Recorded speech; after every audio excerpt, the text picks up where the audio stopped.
That's my baby. That's my baby. We're going at it at 110%. I just want 5 minutes of happiness, please. Just give me 5 minutes. And they scored! They did it! Left, feet left. What the hell was that? Oh, yeah! What the fuck are you talking about?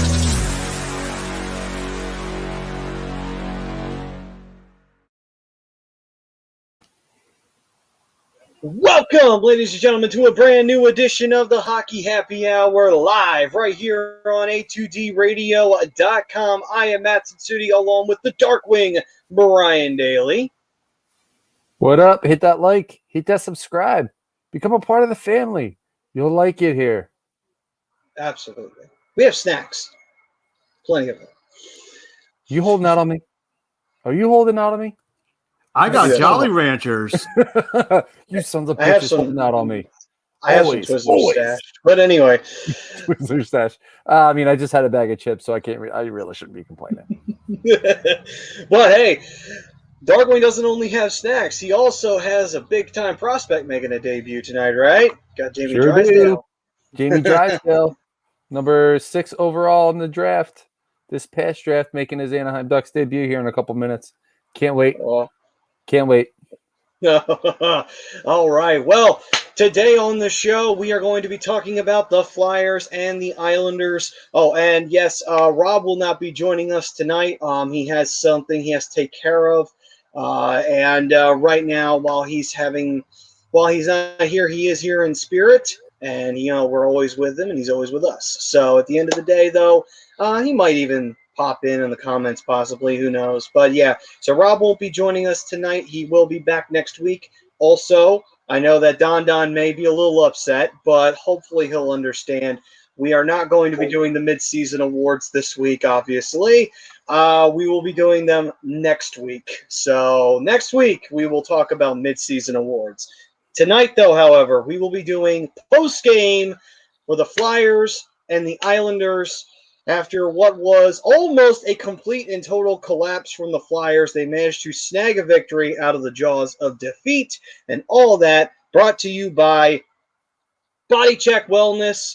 And Body Check Wellness is a company created by the one and only Mr. Riley Cote. We do have Cote on with us once a month, and when he is on once a month with us, you can use that A2D code that you see down there at the bottom of the screen that gets you 20% off normally. It'll get you 40% off of a special THC-free product box that they have available on the site. And Body Check Wellness is a line of products that promote wellness and balance and recovery, and they are using the full potential of hemp, and they come in extracts, blends, gummies, and topicals. And like we said, use the promo code 20% off from A2D. That's the promo code. And like we said, when Cote's on with us, 40% off the special THC-free box. We also have Specialized Physical Therapy, Dr. Paul Vidal. You can reach out to him and have an appointment set up. You can visit him then at Cherry Hill or Burlington, New Jersey, and he'll get you feeling perfect after having any aches and pains that you may be suffering from. I can verify this. I'm currently in physical therapy through Specialized Physical Therapy. Dr. Paul Vidal, great guy, real easy to talk to. All the people that work there, some of the nicest people I have ever met. They make everything easy. They make everything as painless as possible. Real easy to set up an appointment. So if you're having any kind of aches and pains, for real, guys, head over to Specialized Physical Therapy. They're going to take real good care of you over there. Absolutely. And obviously, besides physical health, mental health is also very important. And we do have several family members as well as several people out there that we may know, may even be yourself, possibly suffering from mental illness or possible drug addiction or alcohol, gambling, any kind of addiction possible. Whether you have a mental problem going on or any kind of a drug addiction issue, we do have support with the Counseling Center and Sunrise Detox. We're very happy to be supporting them. You can give them a call at 856-651-8117. Listen, whether it's a family member, a loved one, really close friend, doesn't matter who it is. If you know someone that needs help, reach out to them. And if you're the one who needs help, listen, man, we don't want to see you going through this. We don't want to see your loved ones going through this. 856-651-8117. Get them the help that they need, and yourself possibly. And one last as well, allcampusoc.com. Unfortunately, they were affected by the fire that happened down in Ocean City. They do have a GoFundMe. We don't know the extent of the damage, but there's the GoFundMe link right down there. They do a lot for us, so we're trying to help them out. So if your thoughts and prayers are definitely appreciated. If you can donate anything to the GoFundMe, thank you very much. We very much appreciate that, and they do as well. All right. So now it is time to dive into this, and we did have our poll question. The poll question is, Elaine Vigneault and the rest of the coaching staff are to blame for this season. Agree or disagree? And obviously, the chat and the fan will definitely be talking about that. Bri, would you hold Vigneault and the staff accountable for what's been happening this year? Yes and no. I mean, they're not doing a very good job of getting these guys motivated and moving and making the adjustments that they need to make, especially last night losing, what was it, 9-0? Hi, George. Yeah. Hi, George. So it's tough because you gotta put some accountability on the players. I'm all about putting accountability on the coaching staff too, because obviously Elaine Vigneault has not been doing a good job since the playoffs last year. Especially that, oh, Jesus Christ, already? Somebody score? Yeah, Arizona. But ever since the playoffs last year, Elaine Vigneault seemed to have lost his touch. They were red hot going into the COVID break, which was absolutely unfortunate for everybody involved. And they come back, and this Flyers team just isn't the same. There's no spark. So you hope that maybe during the offseason these guys would change some things up. No. And it kind of want to give them a little bit of slack, but in that same breath, you expect more from a team that has been together a little bit longer and a little bit more chemistry. But I got to put a little bit of blame on Chuck Fletcher. And I'm going to tell you exactly why. You never went out and replaced Matt Niskanen. You rocked with young defense, which is all well and good. Double-edged sword. It is a double-edged sword. But the problem is when you don't replace a leader like Matt Niskanen, you run into problems like this. And yeah, Wills, the defense has been putrid all season long. They've had flashes of brilliance the entire here and there throughout the season. But for the most part, the players just haven't been playing up to where they should be. And so if I were to split it up as far as accountability and who to blame, I would probably put, let's see if I do the math right here, if I can split it up right. 60% on the players. We'll do 20% on the coaching in the front office. All right, then. All right. And we do have... Ralph, I'll say no. Oh, yeah, Ralph. Trevor Zegras, get the hell out of here. Love you, Ralphie. I miss you, buddy. Just wouldn't be a show without Ralph trying to trade your rule. Yeah, shit. Let's see. We do have Moira McCabe. What's up, Moira? Saying disagree. It's more the players, but I will say it's more the management can only do with what you have, and that defense is atrocious. So, and this is a great point by Moira, and I agree with her completely. If Chuck Fletcher within the next week doesn't fix this issue, and I don't want to necessarily say it's an issue, but if they don't go out and upgrade the defense, it's going to be a huge problem for this team moving forward if they want to be in the playoffs, because obviously they're having huge problems on the defensive side. Minus tonight, minus the 2 minutes they played a really good, solid defensive game, but it's been an issue. The inconsistency has been an issue all year. So you have to go out and you have to fix the problem before it gets too late and you dig yourselves in a hole you can't get out of. And it's been a silly thing lately to put yourself in a hole and not be able to get out. And if the Flyers do get in, it's going to be by the skin of their teeth like 2010. But we all know what happened there. And I was saying earlier in the day with a couple people, if the Flyers can manage to find a way to get into the playoffs, anything can happen. But they have to get there. They have to fix the problems that are right now. The biggest problem is the defense, in my opinion. No, you're right. The defense has been a glaring issue all season. We've said it a million times. We know it's a problem. I mean, some people want to turn to the goaltending. I don't necessarily turn to the goaltending. I turn to the defense. And we need Fletcher to do something. He can't just sit on his hands and pretend that everything's going to work itself out in the end, because it may not. And if it doesn't and they miss the playoffs, well, then heads got to start fucking rolling. Because it's like, you can't be doing that. You can't be, that's like, oh, well, I did nothing in the trade deadline. It's like, well, then maybe you're not the GM we need. How about that? Or maybe somebody needs to, I don't know, either shape up or ship the fuck out. You know, it's at that point where you have to start having that debate if you miss the playoffs come the end of the year. And you don't want to have. Here's a lot of what I've been getting on as a reply to them trading for a defenseman. Well, what about the expansion draft? What about the expansion draft? I'm not worried about the expansion draft. I'm worried about this team making the playoffs. I mean, the expansion draft, this is probably going to be the last one, so you don't have to worry about it again. At this point right now, the Flyers are not a rebuilding team anymore. They want to be considered a competing team, and they are a competing team. They are still a above 500 hockey team. They're what, 15, 10, and what, 4, 5, somewhere in that number. Yeah, you got to make the moves because you're in a division that the Rangers are looking better. Devils are kind of falling back to where they were. Islanders, yeah, they're missing Anders Lee, but they're still a tough team to play. Pittsburgh is showing they still got life. Capitals are the Capitals, and then you got the Boston Bruins who are still doing Boston Bruin type things.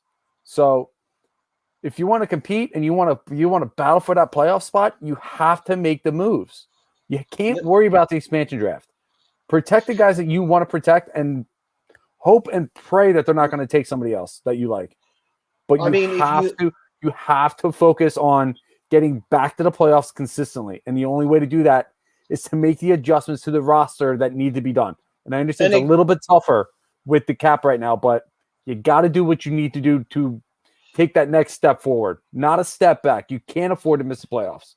No, and on top of that as well, too, when it comes to the expansion draft, we saw this with the Knights. The Knights made some choices that left you scratching your head, like, why did they take that player? But then you realize that they had a deal. They made a trade with the team.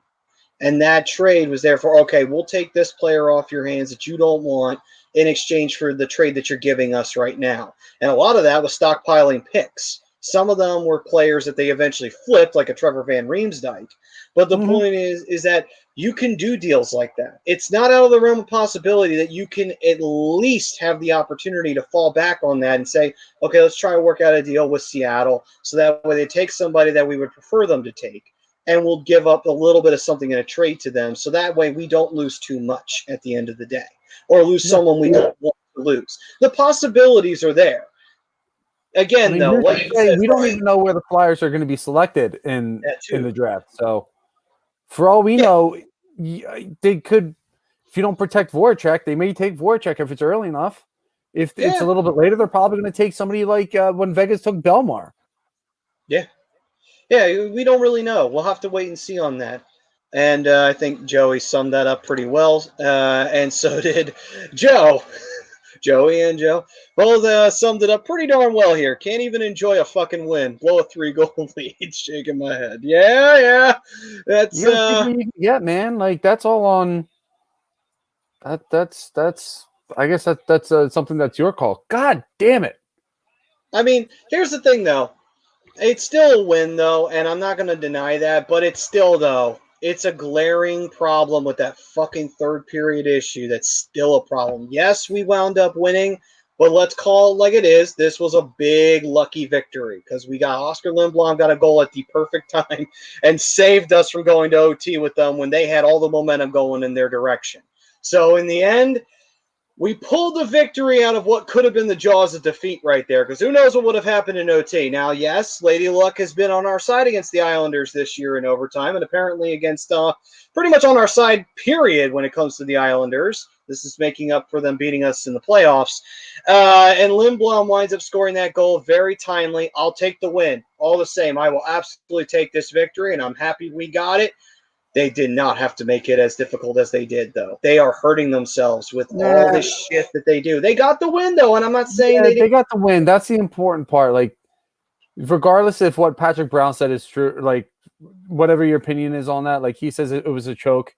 A win's a win. They got the 2 points. That's the important part. They did, and that's the important part. Yeah. And you know what? 2 of those goals, I don't necessarily know if I blame Hart on. I don't blame it on Hart. Definitely. The first goal was definitely on Hart because he misread the puck. Yeah, but that was the Sebastian Aho goal. That puck went off of Sanheim's stick and it kind of shot up a little bit. And then the second goal, it must have got caught up in his jersey or something like that. The third goal, it just kind of rolled in after he made the save. He made the save. It just a matter of must have gotten caught up in his jersey and rolled funky. I don't know, but he made the initial save there. I just don't know what happened with the puck after that. It's a strong shot, you know. That's what happens. You know, you get those really strong shots that even when you get in front of, they can still get through because there's so much behind it, and it winds up. It's not alive anymore, but it will slide into the back of the net and get right through you. It happens. We've seen it happen a million times, both for us and against us. But you know, I mean, again, though. You know, I'm going to say this. As happy as I am that they got the win tonight, and it was a big win, Tom said it earlier in the chat there, I'm still going to have to say, you know, you had this 3-0, you had a lead, and you gave it all back, and you got a great goal towards the end, and Lindblom absolutely deserves a cold one for what he did tonight. But, you know, I don't blame Hart. I blame it more on the defense just breaking down, you know, allowing opportunities to the Islanders, allowing momentum to swing in the Islanders' direction, not shutting them down when you need to. That can't happen. And the Islanders were really pressing there. They had them through essentially 50 minutes of the game. They outplayed them, they out-hustled them. Mm-hmm. But in the second half of that third period, the Islanders started fighting back. They started beating out races to the pucks. They started winning puck battles. They started to spend a lot more time in the Flyers zone. I mean, it was a huge penalty kill late in that game that really helped. I really can't say solidify the win anymore, but you know, it's a huge kill at the time. Then they came up and scored a goal shortly thereafter, which I kind of thought was ironic because I said watch them score right after the power play. Yeah. Don, what's up, brother? Congrats on Robbie Fabry's Natty Hattie, baby. Yeah, congrats on that, and congrats on the 2 straight wins. Baby. Dylan Larkin had a really nice assist on that. Just real quick, Patrick Brown says, how many times does this happen, though? Too many times. No, too many times. This happens way too I can't put 100% of the blame on Hart. I just can't. No. The kid is 22 years old. He's not even in his prime yet. Like, we got to give the kid some kind of slack. We got to stop chasing these guys out of town. We have to. It's getting ridiculous. Because there's too many times that we've had elite level stars leave the city because the fan base is chasing them out. Yeah, and that's the problem. Before they even hit their prime. Yeah, it's like, come on. It's like, give the 22-year-old kid a break. You know, like, okay, if we were rocking with somebody like... shut up. No, you wouldn't take Briz back. That's probably the dumbest take I've ever heard of from a Flyers fan, and I've heard some dumb ones. Wait, who said that? That is ridiculous. You take Briz back? Nope. Wait a minute. What? Take Briz back. What the fuck are you talking about? That sums it up. Perfect. Yeah, perfect summary. That is the most ridiculous thing I've ever heard. Briz was one of the worst goalies the Flyers have ever had. He was so fucking hot and cold, it wasn't funny. He was worse. He was worse than any goalie in recent memory in Flyers history. I can't tell you how bad it was. Every night we would watch Briz and we would debate, are we going to get the good Briz tonight? Or are we going to get the shitty Briz tonight? And most of the time we had the shitty Briz. I don't care that he set a record. It's still one of those things of he was ineffective. He was inconsistent. Oh, okay. Good job. You got us. Good job on the troll, brother. I Damn. appreciate it. Damn. I'm usually pretty good at spotting those. Damn. You got us, Oh. bro. I'll give you that one, Pat. I'll give you that one. Good job. Well done. Good Well job. done. And remember, What's up, he's Chris? afraid of bear, but bear's in forest. But before we move forward, one comment I wanted to highlight. Humongous big. Universe is humongous big. We got a couple. We got again. Well done, Patrick. You definitely got us for that one. So scroll up, Maddie. There was a couple of questions by Maura that I wanted to touch base on. Sure. Heart. Well, let's see. Is this one of them? There it is. Yes. Yeah, Here. thoughts on Hart. I want to put. I can't put sole blame on Hart. He's had some bad games. He's let up some softies in. He definitely deserves some of the criticisms that he's gotten. But the defense has been worse. The defense has been way worse. It has been, and I think unfortunately right now Hart's going through a rough patch too. At the same time, because it's like his confidence is in the. I think this win will do a lot for his confidence, and that's very important. That's the big thing, is that he's in net tonight. And Ted actually did say, did they win in regulation? Obviously, yes. Did Hart play? Yes. So they accomplished the objective I set out for them to do against the Islanders. They beat them in regulation. But secondly, though, Hart did play tonight. So I would say right now, I think the issue with, letting in any savable goals like the first one or what have you, I think it's just the fact that he's going through a rough patch right now, and I don't necessarily blame that on him. I think it was the problem of the fact that the team that he was playing in behind, they're not giving him much to be comfortable about. They're not allowing him to feel like, okay, I can handle this. They're making him feel like he has to make 60 saves a fucking night in order to secure a victory, and that is not going to help a 22-year-old kid. There are some players. Even tonight, he faced what, like 25 tonight, and came up with 22 of them. I mean, let's be real. Like I said, that first goal by who was it? Del Cole should have been a save. That was one that he should have had. Yeah, absolutely. And I think, though, like I said, I think right now he's going through that rough patch, but I think this win will get his confidence back into a groove a little bit. Start to feel a little bit more comfortable, because he did make some big saves there towards the end when the Islanders were pushing there, and he really helped lock it down there towards the end. So let that be a confidence booster for him. Let him move forward, and we'll pick it up on Saturday. For now, though. The one thing I will say, though, not to cut you off, Maddie, for the probably 17th time, and probably not going to be the last time tonight. It's all right. I think my Wi-Fi is a little bit behind, so I think that it's doing that. So anyway, go ahead. They did a good job supporting each other tonight. They did a good job layering up, putting guys in front of the net to make sure some of these shots didn't get through. They need to continue to do that on the defensive side, because pucks get through. There's a chance that they go in. And one of the things that, like I said, I really liked was they were in passing lanes. They were in shooting lanes. They were blocking shots. They weren't giving them any clean opportunities. The couple clean opportunities they had mainly came in the third period, and you had a couple goals come from it. But, like I said, Dal Cole, his goal should have been saved. Sebastian Aho, his goal was actually a really nice night, but you had Sanheim's stick in the way, which probably gave it a little bit of air underneath it, which probably helped it hit almost close, but almost bar down. But I mean, end of the day, you got to keep some of these pucks out of the net. Carter Hart's not doing a good job, but like I said, tonight was different. They did a good job for the most part through 50 minutes. They need to get to that 60-minute mark, or even if they get one or two goals, offense has to figure out to put one more in the net, kind of nail that coffin shut. Jake, what's up, birthday boy? Turning 27 today. Happy birthday, Jake. What's up, Jake?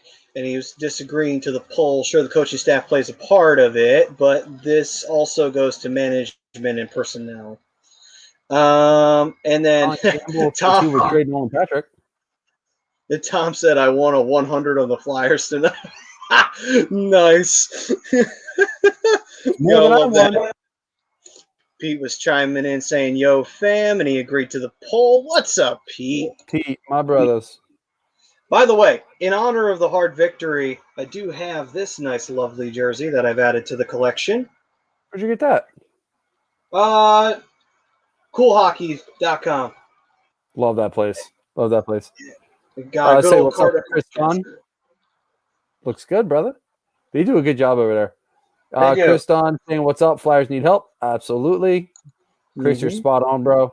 Our favorite resident Canadian, James Wilder, chiming in for the first time in a while.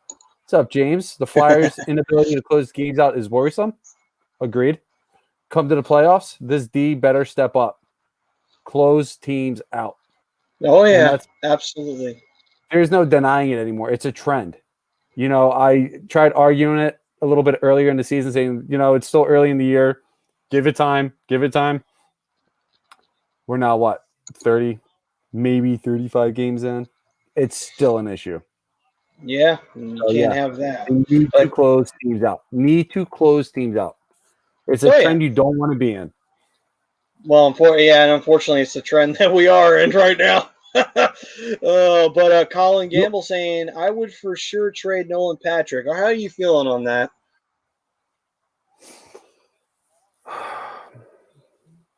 I mean, he's not producing. And if you can get something for him while he still has some value, why not?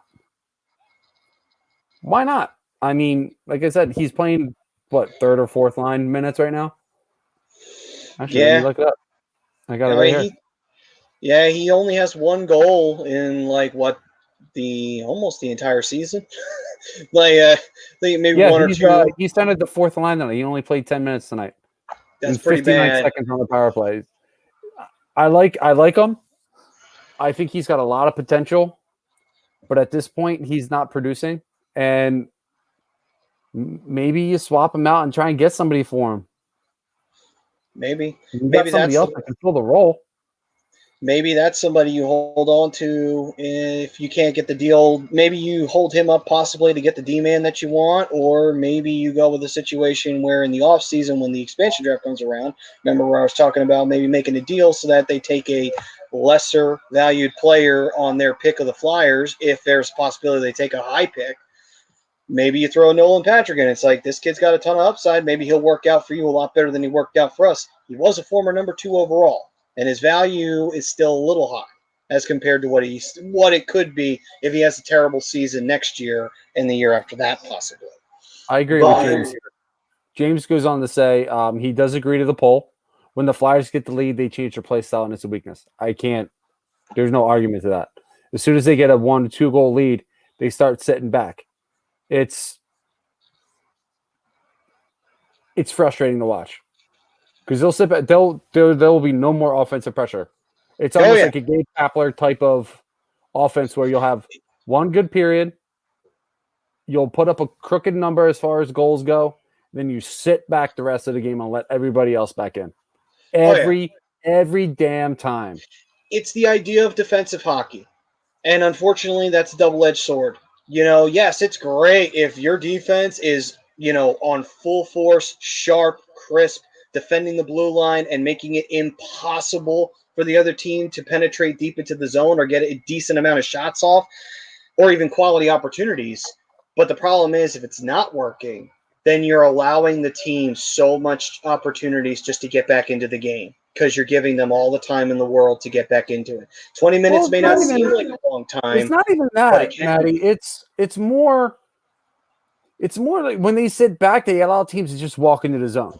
Which is a problem, yeah. They'll hit their blue line. Well, they'll hit the opposing team's blue line and just dump it in. And then they'll just sit back on their blue line and let the teams come in and just start cycling the puck. It's frustrating to watch. It's kind of like watching a Ducks game right now. What's up, Priz? What's up, Prism? It's frustrating as hell. Like to watch. Sorry, 3-on-1. It's frustrating as hell to watch it. It is because every time they have a lead, they always give it up because they're sitting back too much and not. You win games by keeping the puck in the opposing team's zone. Right or wrong? No, you're right. If the opposing team can't play in your zone, they can't score. They can't shoot the puck. You got to make it. You got to frustrate the team, and it starts in them not even being able to get out of their own zone. If you can make the neutral zone your ice just as much as your own zone, you can win the game. And unfortunately, the Flyers haven't been able to do that. And Prism saying Dallas should be sellers if they fall out of contention by the deadline. If the Flyers are on the brink of the playoffs, they should target Mark Pysyk as the depth piece for the Blue Liners. He's not on my list, but he's not a bad guy to consider. Well, we will be talking about the possible ideas of like trade deadlines and such like that, because the Flyers over these last few weeks have been, well, let's just say the defense has been abysmal. To put it mildly, abysmal. Yeah. So yeah, we'll definitely be talking about possible ideas. Yeah. Oh yeah. I got a nice little list here. Moira's got another great question. She said, "Thanks for answering my question, guys. Got another one for you. I have a problem whenever Voracek touches the puck. Obviously, I know he can score goals and come up with another big night during the OT win, but I feel like he's out of control when he tries to do too much. Do you attribute this to the line he's on, or is this something else? Tends to cough up the puck a lot or contribute to a major turnover. Do you guys see that too? Here's the thing, and I know Maddie will agree with me on this. I think he does too much. I think he tries to make the big play, the flashy play, the highlight reel type play, instead of taking what's given to him. And I think he's got good vision. We know he can pass the puck. We know he can shoot the puck. But I think there's a lot of times he just holds on to the puck way too long. And a lot of times it allows the defensive players to get in the zone, get maybe a stick in the passing lane, shooting lane, whatever he's trying to do with it. And he just winds up turning it over. I think he just holds on to it way too long. No, I hear what you're saying, and we've seen it happen with not just him, but Hayes. Hayes will have the habit of, holding on to the puck way too long. Konechny does it too. It's like, Christ. It's like, we were anointing Konechny as being a future goal scorer, and it turns out, no, he has a problem getting pass happy in his own right. It's like, those, Voracek, Hayes, Konechny, these are guys that, they should score more often than they do, but the problem is that they're trying to make the fancy play. You can't always do that. Sometimes you just got to score ugly. Sometimes that's just how it's got to get done. Hell, Flyers teams in the past used to earn a fucking paycheck on just scoring ugly goals. You can go back to the early 2000s, the 90s, especially the 90s. Look at some of the goals the Flyers used to score back then. Yeah, Lindros can score pretty, but that big team could freaking just get right in front of the goaltender and just put a puck into a wide open net, and you just see 50 players piled up around the goal. Wasn't pretty, but it got the job done, didn't it? It got the job done. That's all that matters. I do like this, Chris. Your comment here, bud, because we're eventually at some point when we're done breaking down the Flyers game tonight, and if you even really want to go into that travesty from last night, I just feel like we are. Hey, somebody added a comment and moved the other one. I just feel like we are small and soft most of the time. Our defense needs to make them pay to get to the crease. And you know what? That's something we've talked about the last couple of weeks, Chris, is there's no physicality in the D-men. There's no stay home, punch you in the mouth. If you get even within inches of my goaltender type of defenseman. They just don't have them. There's no physicality back there. Sam Moran should be one of the guys that are back there. He's been around. Fortunately, he's been hurt most of it, but he's been around. He's a big physical guy. If a guy with the opposing players or with the opposing team gets down into the corner, he'll flatten you. Like he's the guy who will bring fear into offensive players in the Flyer zone. And they don't have enough of them. And I think that's definitely something they need to look at come the trade deadline on April 12th. True, and they unfortunately transitioned him into a winger spot. We haven't really. My stream froze. Yeah. And then we got Greg saying, "What's up, fellas? I agree to the poll. There is a lot of blame to go around, but the effort in the last few games has been inexcusable." And I agree.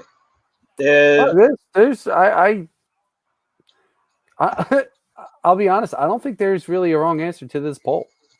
I mean, it's been bad on his problem and his problem and his problem and his problem. There's plenty of fingers to point around here. We need a therapist for this team. We need someone to sit them down on the couch and just go through everything because every single player has something specifically wrong with them right now, and that includes the coaching staff. They What's just up? need a spark. They need a They do. change. They need something to happen. Like nobody's like I said, there's no accountability. Even What's up, Chucks? Chucks, how far did you get in Justice League? I'm not going to put any spoilers on here. Don't worry. I'm just curious how far you got. I got through the whole 4 hours today. So Prism was talking about Pysick. He was saying he's a 1-year guy, only making $750, and can help if anyone is slumping or needs to have a seat like they did with Myers. Pysick is a good cheap taxi option that shouldn't cost much, maybe a 5th or 7th. It's an option. It's definitely not a bad one. It's not a bad one. It's affordable. Yeah, definitely affordable. You won't be giving up too much for him. It doesn't cost a lot of money. And if worse comes to worse, if he winds up being a solid enough player, maybe you sign him for a year again and cheap. Doesn't have to be anything super expensive. No, I mean, obviously you don't want him to be a 7th D-man, which I think that's what he is specifically, which is why he's not really as high on my list. But I'm not necessarily saying he's got to be a top 2 guy, but look for like a top 4, top 6 guy to pair with some of the young guys. That's what I'm looking for.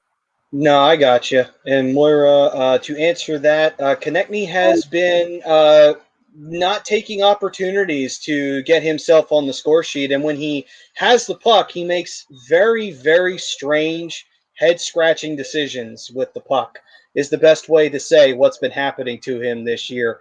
And the worst, most ridiculous one that I remember was when, I think it was the Super Bowl game against the Capitals. Opportunity to take a shot, doesn't take it, tries to pass it to Lawton, and Lawton was nowhere near the puck. And it was a 2-on-1, but he just should have shot it. It's like, get the rebound. Lawton can get the rebound and slam it home, and he didn't even do that. It's like, Jesus. That's the worst example of it, in my opinion. But he's playing with no confidence. That's what I've been seeing, and that takes a huge toll on a player when you're not taking great quality shots, nothing's going in. When you do have a good quality, some changing up chemistry with guys, because it seems like Konechny's got different line mates every other game. That's a huge thing as well. You got to be able to develop chemistry with some of these guys, and when you got different line mates, when you're playing one game with JVR and Hazy, and then the next game you're playing with Giroux and Lindblom, you're playing with you're essentially playing with 4 different guys with 4 different styles in 2 nights. So that could be a huge thing as well. And I understand why AV is doing what he's doing as far as the line changes goes, but it's a confidence thing. He needs to get going. He needs to get a couple in a row here, and I think he'll get going. He's got 8 goals on the year, which isn't bad for how short the season's going to be, but still got to get more. Prism was saying Dr. Shelby to be the Flyers team therapist. That's funny. For anybody who got that joke, in this very ring and lazy booking, Thursdays and Saturday. Anyway. I didn't get it. Right. And I watch. You don't remember Team Hell No? No. Okay. Boy, you missed that. Boy, well, I would say go on the WWE Network, but you can't anymore. You got to go on to Peacock now. Which is fine because it's free. Well, there you go. Go on to Peacock. Look up Dr. Shelby. Wait. You're heading out early. Your Red Wings just had a victory tonight, and you're going to leave early? It's time to celebrate, bro. You don't get many of these. Especially against a team like Dallas. Anyway. Love you, Don. Don. Well, hey, pop a top off some champagne, man. You guys earned it. All right, so Jake's saying, hypothetically, if the Flyers miss the playoffs, could the Flyers move on from Elaine Vigneault? I mean, you could fire a coach, but, the question is, would that be the answer to the problem? And the thing is that, right now where I'm at, I'm not sure if I could blame just AV on that. And the reason why is because if this was a problem consistently, this is 1 year where it's been really bad. The previous year, everything was going really well. So it's like if the following year you see this same shit happening from this year, that's when it's like, okay, maybe it is a coaching problem. But if it's coming to the situation now of this was a really bad year and it was more of the players and the defense just not being able to, hunker down and being able to do what they got to do, then you can't really you can blame the coach enough to the point where you could say, like, okay, but you still should have been able to, get that team motivated. So you can hold him accountable for that. But when it comes to firing him over it, if it becomes a real, issue next year, that's when you kind of have to say, yes, this is a coaching issue. You can even argue it if they bring in that big D man and they still don't make the playoffs and the team doesn't look good. Then it's like, oh shit. Then you're really questioning it then. But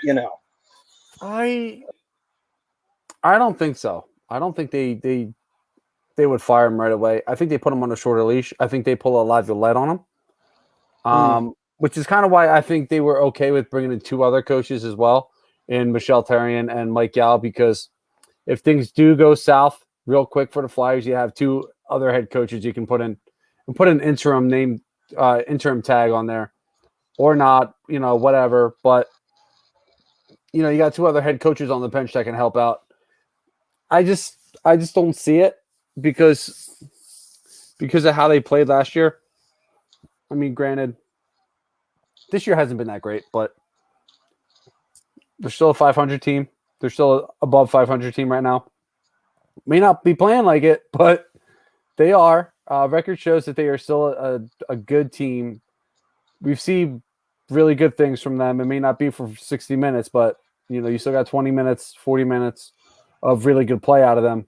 But again, I don't see it. I think they pull a LaViolette if he has a slow start next year. If they miss the playoffs this year and he has a slow start next year, then maybe they pull the plug on him. I'm in the same ballpark with you on that one. Right now, Joey, I can't argue that. They don't look like a playoff team right now. No, they don't. No, absolutely not. They barely managed to win tonight. And then on top of that, we all know what happened yesterday. I don't think we need to dive too much into that travesty that happened. Let's see. And he's saying, Patrick was asking if he's wise making lineup decisions or line decisions, basically. I would say I think he's okay making the initial lineups, but I think when he goes to make those adjustments is when he tends to fall apart a little bit. Because you'll have guys that'll just have great periods, and then the next period I feel like it's just not the same because he'll change up the lines. Yeah, I mean it's weird because I feel like, AV in his history with teams, while they've been successful, they have had some weird slumps. I mean, I remember the Rangers went through shit like this too while he was their coach. But then again, the Rangers also were doing, big, moves during that period of time because they were still trying to get to a Stanley Cup final, which they did. But it's interesting. I don't know. I feel like also, with the tools he's given, I feel like it's more of a motivation thing with some of these players. I think maybe between periods like you were talking about, motivation may not be always there, which could be an issue, Dude, there's I know we're not going to get into this yet, but I'm looking at the trade bait list. We're going to have some nice conversations here. Yeah, definitely. We'll get into that in just a moment. Prism was saying in terms of that, he feels like this team needs a hard-nosed coach, and he's saying time to bring in Torts. Listen, I don't disagree with him. I think AV is a hard-nosed coach. I just think his in-game adjustments are killing him. I think his inability to keep these guys going it's an issue. I think he's hard-nosed. I don't think these guys are responding well enough to it. And he's saying Prism was saying hard-nosed, grinded-out coaches are tough on players. Typically, their attention to details, coaches, which gets more consistency from the player's performance. That's sort of like the Mike Keenan philosophy, where you are basically making players absolutely fucking hate you, and it's reverse psychology. you're basically just saying, well, you're a shit player then if you can't get the job done. And they're like, oh, you think I'm a shit player, coach? Fine, I'll show you, you motherfucker. And then go out and score like 4 or 5 goals, you know? I don't know. It's weird because that's how Mike Keenan made a living during that period of time. I don't know if that would transition well to players nowadays. You know, that's my personal opinion because I just don't know if players handle that as well as they used to. Back then, players handled that a lot better. I wish I could say that, but they don't. They're tough guys, but you know, a lot of them are snowflakes now, and they don't want to play for a guy like Torts. And you're seeing that in Columbus. Like Lane didn't just really seem to want to go there, but he's been benched twice. And Patrick Brown says it good. Like you need to earn respect, and I agree with it. Yeah, I mean, unfortunately, that's kind of the situation that you're in today. You know, the situation of players, they may not be the same as they used to be back in the 80s and in the 90s. You know, it's a different, you know, it's a different animal these days. You know, and that's the sad part of it. I wish that would have been the answer. I wish it would have been the answer of, you know, go out, grab a Mike Keenan or a Torts or a Ken Hitchcock, like Priz said, kind of coach, and whip the dudes into shape, you know. But unfortunately, I don't know if that would answer the question. And then what was the other one? Moira here saying Flyers looking like the Phillies. Doesn't matter who the coach is. Start out strong, then shit the bed at the end of the season. I hope I'm wrong for both teams. Well, with the Flyers, it has been more of the opposite. It was weird. Last year, Flyers were shit at the very beginning, pulled it together midway through the season, and kept it going in the second half. And then COVID happened and killed the momentum. The year previous, the Flyers were terrible in the beginning. They got better when they got their interim coach, Jeff Gordon. Not Jeff Gordon. What was his name? Scott Gordon. Jeff Gordon. Jeff Gordon's a fucking NASCAR driver. Anyway. Not anymore, he's not. Well, no, but still. Anyway, and then they had that second half where they looked like they were going to make it, but they shat the bed so hard in the first half they weren't able to make it in time. So it's been kind of the flip-flop of the Flyers. For the Phillies, I can't really attest to that too much. Brian, I'm sure you can. Do you agree with that? Yes. I can't tell you how many 5, 6, 7 run leads that the Phillies had in the bullpen. Blew it. They were really bad last year, like historically bad. They set it. I think they set a major league record for worst bullpen ERA in Major League Baseball history. And think about how long Major League Baseball has been around.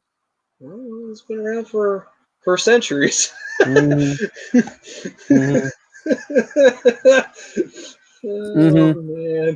1899 was one of the first years of Major League Baseball. Somewhere around there. Yeah, so, you know. Yeah, Moira, exactly like Billy Madison. Anyway, so with that, to basically give a recap of the Flyers Islanders, Flyers started out strong, great 50 minutes, like Brian was saying earlier, had a 3-0 lead. It blew that 3-0 lead, and then almost blew the entire game because the Islanders were just, you know, firing on all cylinders. Yeah. And then Oscar Lindblom getting the biggest goal of the season, I would have to say, for the Flyers, scoring that one, giving a 4-3 victory at the very end. Oscar Strong he had 2 goals tonight, by the way. He did. And coming through for us, huge, getting a win for the Flyers. They rebound barely, but they rebound all the same.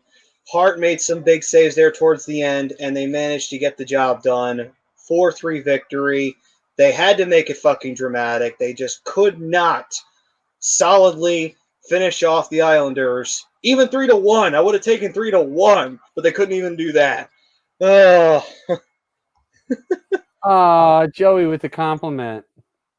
Thank you, Joey. I agree. I definitely look better with the beard. Yeah, the more I can disguise this chin, the better off it is. Anyway. All right. There's not much I can do about this. It is what it is. Oh, bearded, not bearded. Yeah. To Still give a match. everybody an explanation, because I couldn't say it before. The reason why was I was looking for a new gig, and that's why I had to shave. So I got that new gig, so now I can, I can have a beard again. So anyway, all right. If I can't have my beard, it's not worth trying to get a job. I just do it because out of fear of, you know what, my luck, I'll get that one fucking manager, that one motherfucking piece of shit manager who will make a big deal about it. And I'm like, of course, now I don't get the job. But I get what you're saying. Meanwhile, they don't mind your rock star hairstyle you got going on there, Matty. Hey, man, that's fine. Hey, listen, you gotta have standards somewhere. Like, I'll let the beard go, but the hair's gotta stay. Even though I probably should let the hair go, but still. Prism's right. Oh my god. He said I thought you looked like the lead singer from Korn. Jonathan Davis. I see it now. I'll take That's that. even funnier. That is funny. And by the way, Korn, if anybody doesn't know who Korn is, you are missing out. That's a badass fucking band right there. Anyway. Hit or miss on their albums. Moira says congrats. Thank you, Moira. Thank you very much. And of course she's laughing her ass off on the Jonathan Davis one. Yes. By the way, though, Prism, since you brought up Jonathan Davis, what's your favorite song from Korn? Because please do not say "Freak on a Leash." Everyone says "Freak on a Leash."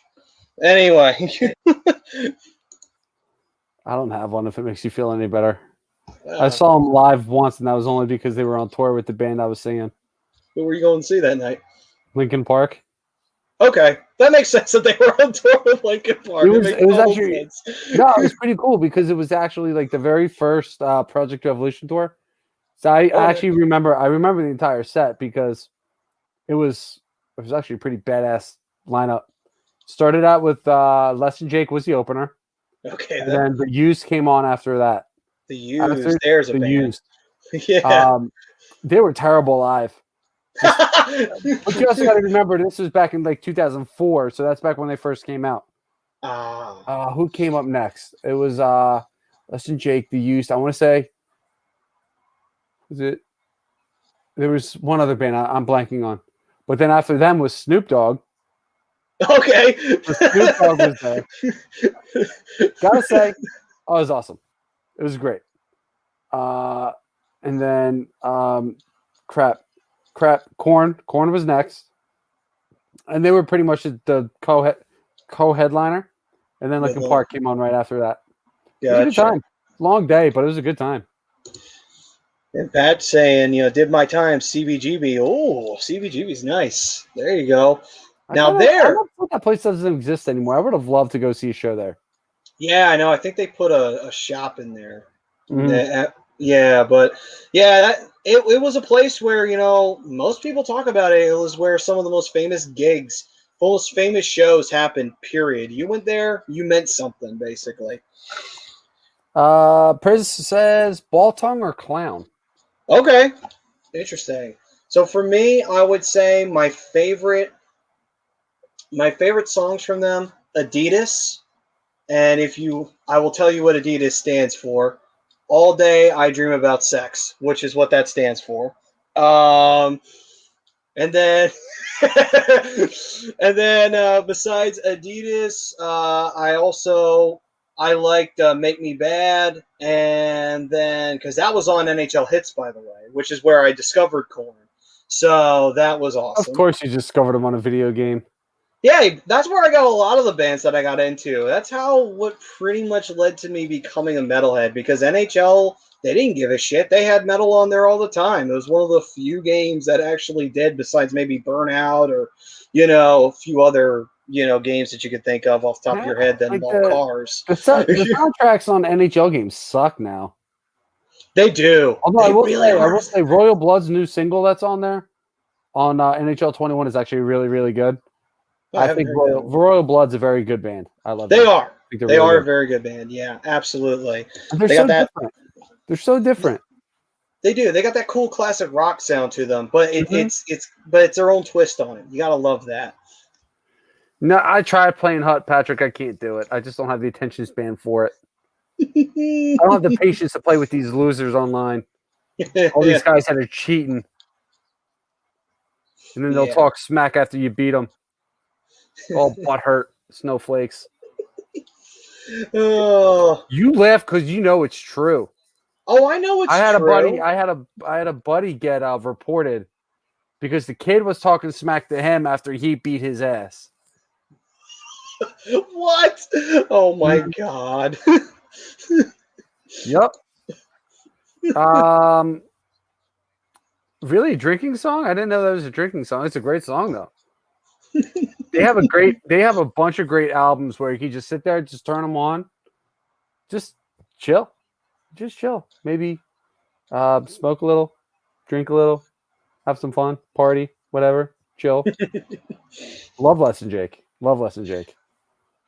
All right then. So, on to what we are going to talk about now, and that is the Flyers have had their although Patrick Brown does sum that up perfectly every Mhm. Yep, that's accurate. Oh, let's see. I'd like to recommend both of you. Oh, I love Gojira. Absolutely. Stranded is one of my favorite songs, period. I have Art? no idea who either of these bands are. Well, Gojira is a metal band that's they're from France, and everything is about the environment. That's pretty much what their main topic is that they write about. But it's just straightforward heavy metal. It is badass. I saw them live at what was it? Rock Monster? I think it was Rock Monsters. But anyway, it was Monsters of Rock. That was what it was. Anyway, it was awesome.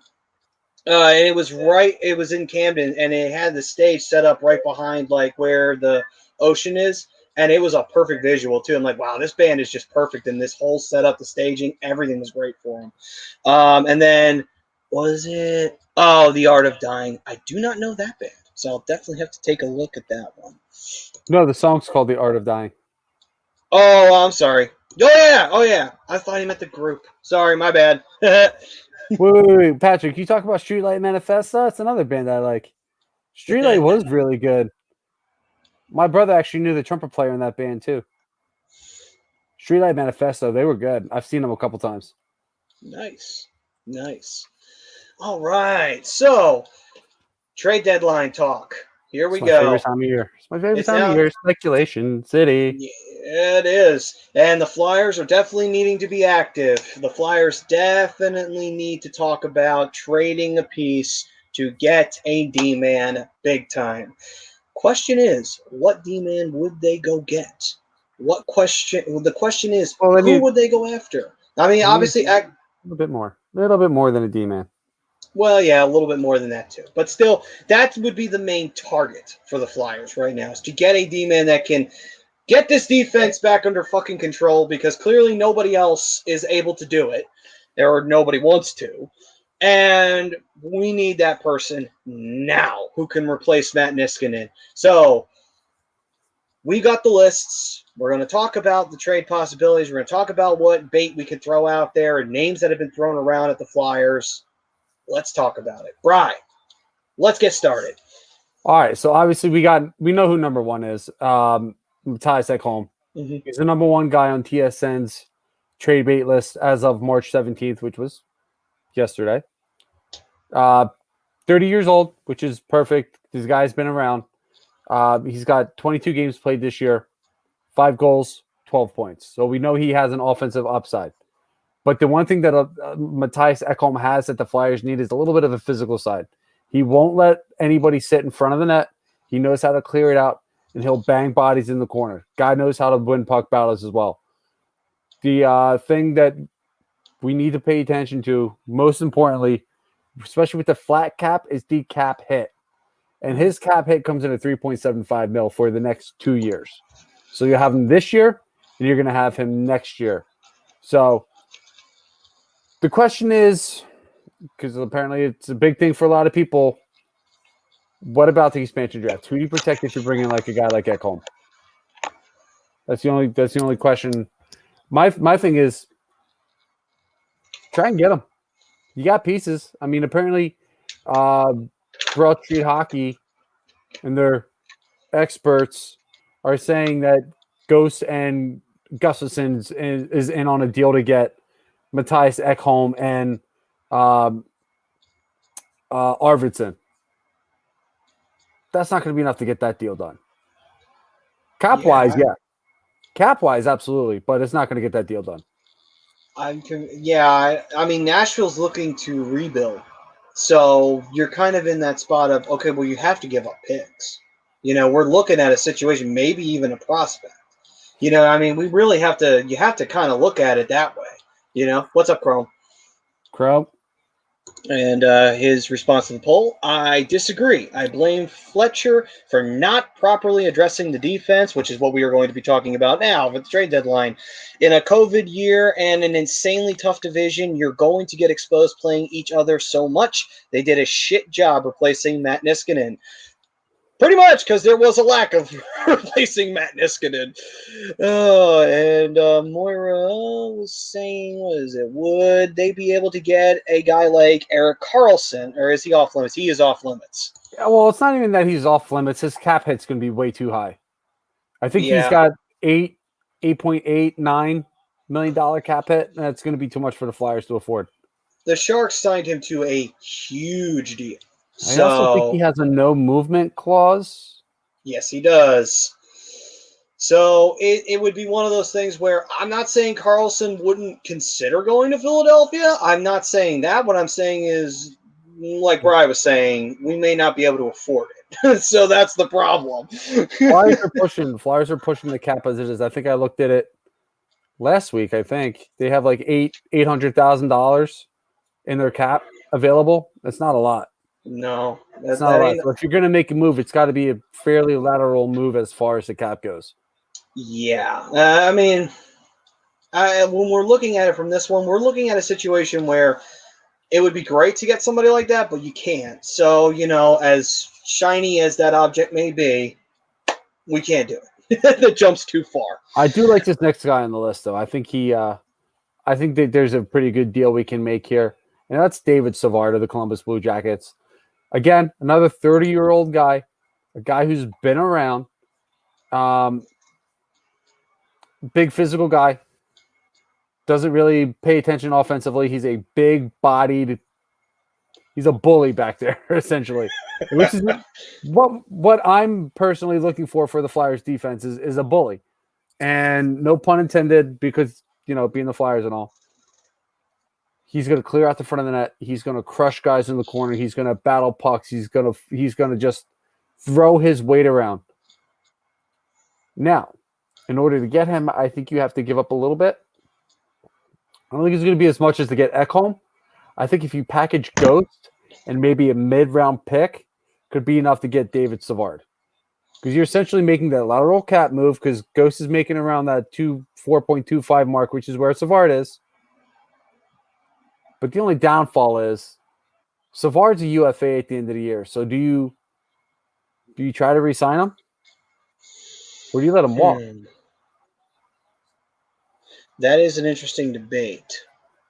The question is, well, that would really depend on the situation where the Flyers, do they get into the playoffs and do they perform well? That's really the two major factors that'll come into play of whether or not this, that was the player we needed to fix the defensive issue. So that's a big, unfortunately, we really won't know the answer until the season's over.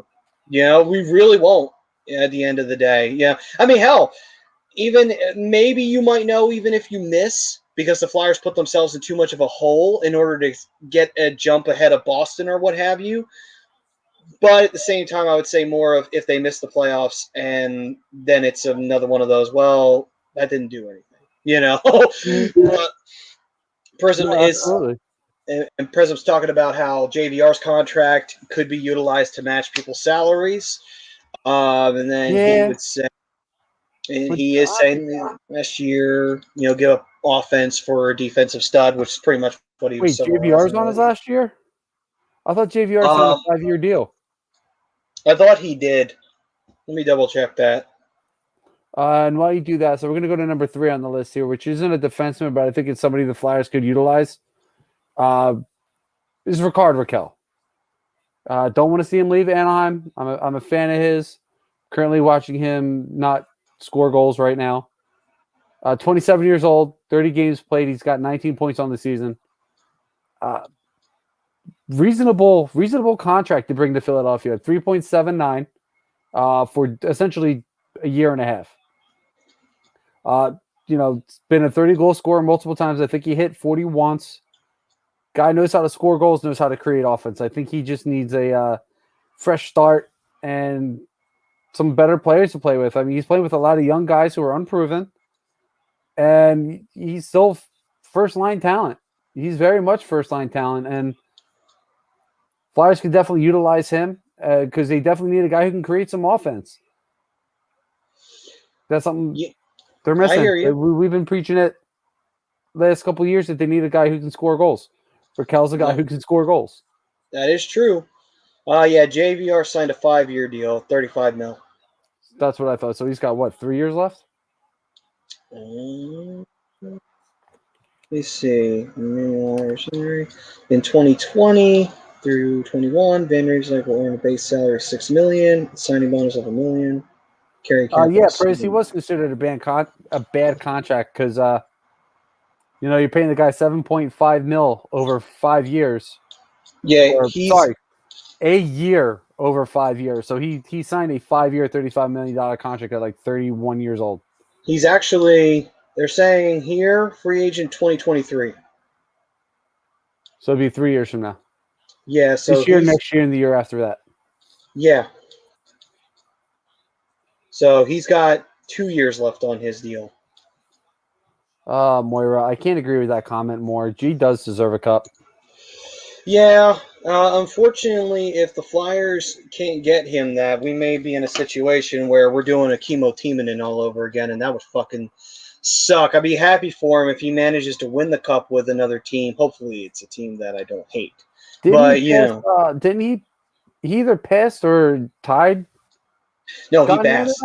He passed Gagne for 9th all-time in franchise goal scoring? I believe so. And he is also the longest tenured captain in Flyers history. He did pass Bobby Clark earlier in the season. Absolutely. So, he absolutely deserves the cup. He does, man. So Taylor Hall's next on the list, but he's obviously untouchable. Nick Foligno's on the list as well from Columbus. They're going to pretty much clean house there. Mikael Granlund at number 7. He's a center. Don't really need a center. Let's see. Let's talk about Alex Goligoski here. He's a 35-year-old defenseman from Arizona, again, who I'm currently watching. 2 assists, but he comes with a little bit of a high cap hit at 5.48. But he's a UFA at the end of the year. But he's also a guy who's very much known for throwing his weight around. And one of the things that I was saying, like I've been saying for the last couple of weeks, is the Flyers need to stay a home guy. That's Alex Goligoski's game. Always has been. Very similar to David Savard. Big guy. He's going to clear you out in the front of the net. He's going to get in shooting lanes. He'll block shots. He'll run you over in the corner. Goligoski, I think, would be a good option. But, I mean, I think you can get him cheap just for a couple draft picks. But the problem is cap space. So, who do you think would go? Who do you think you could see going in a trade for Alex Goligoski? I think that they would try to package. I think they're going to try and package Gostisbehere, period. So I think he would be one of the names.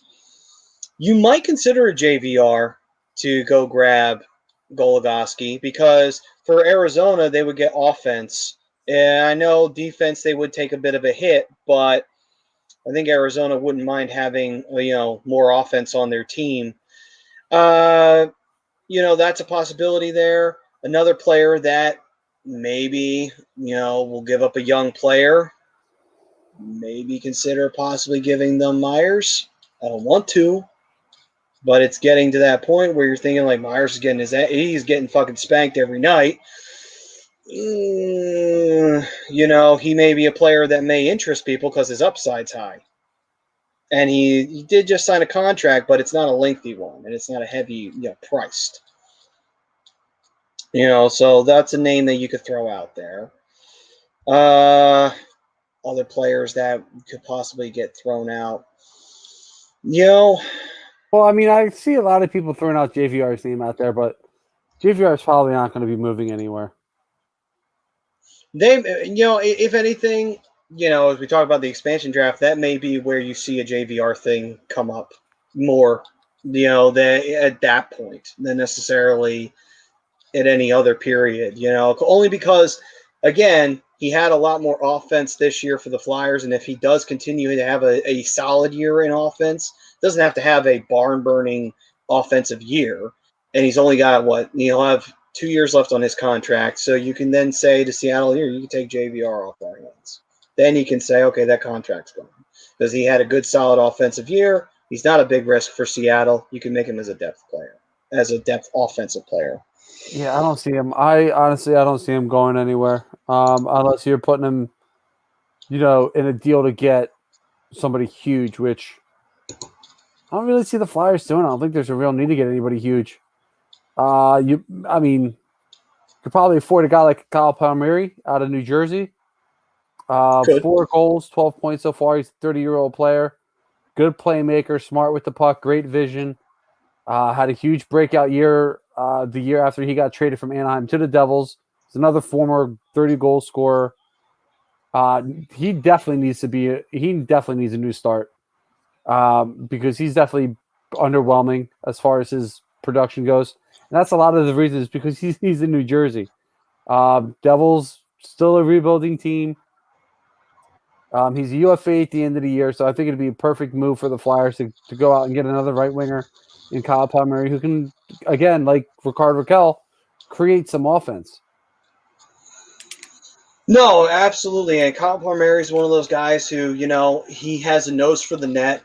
He's dangerous every time he gets his hands on the puck. You never really know, when he's going to score, but he can score. He can score a clutch too.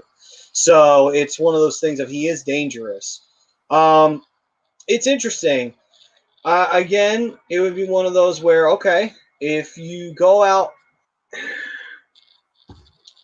if you go after Palmieri, Prism saying need to move JVR, Ghost, Hayes contract, $9 million is crazy for Hayes. Hayes Myers a draft pick for Taylor Hall.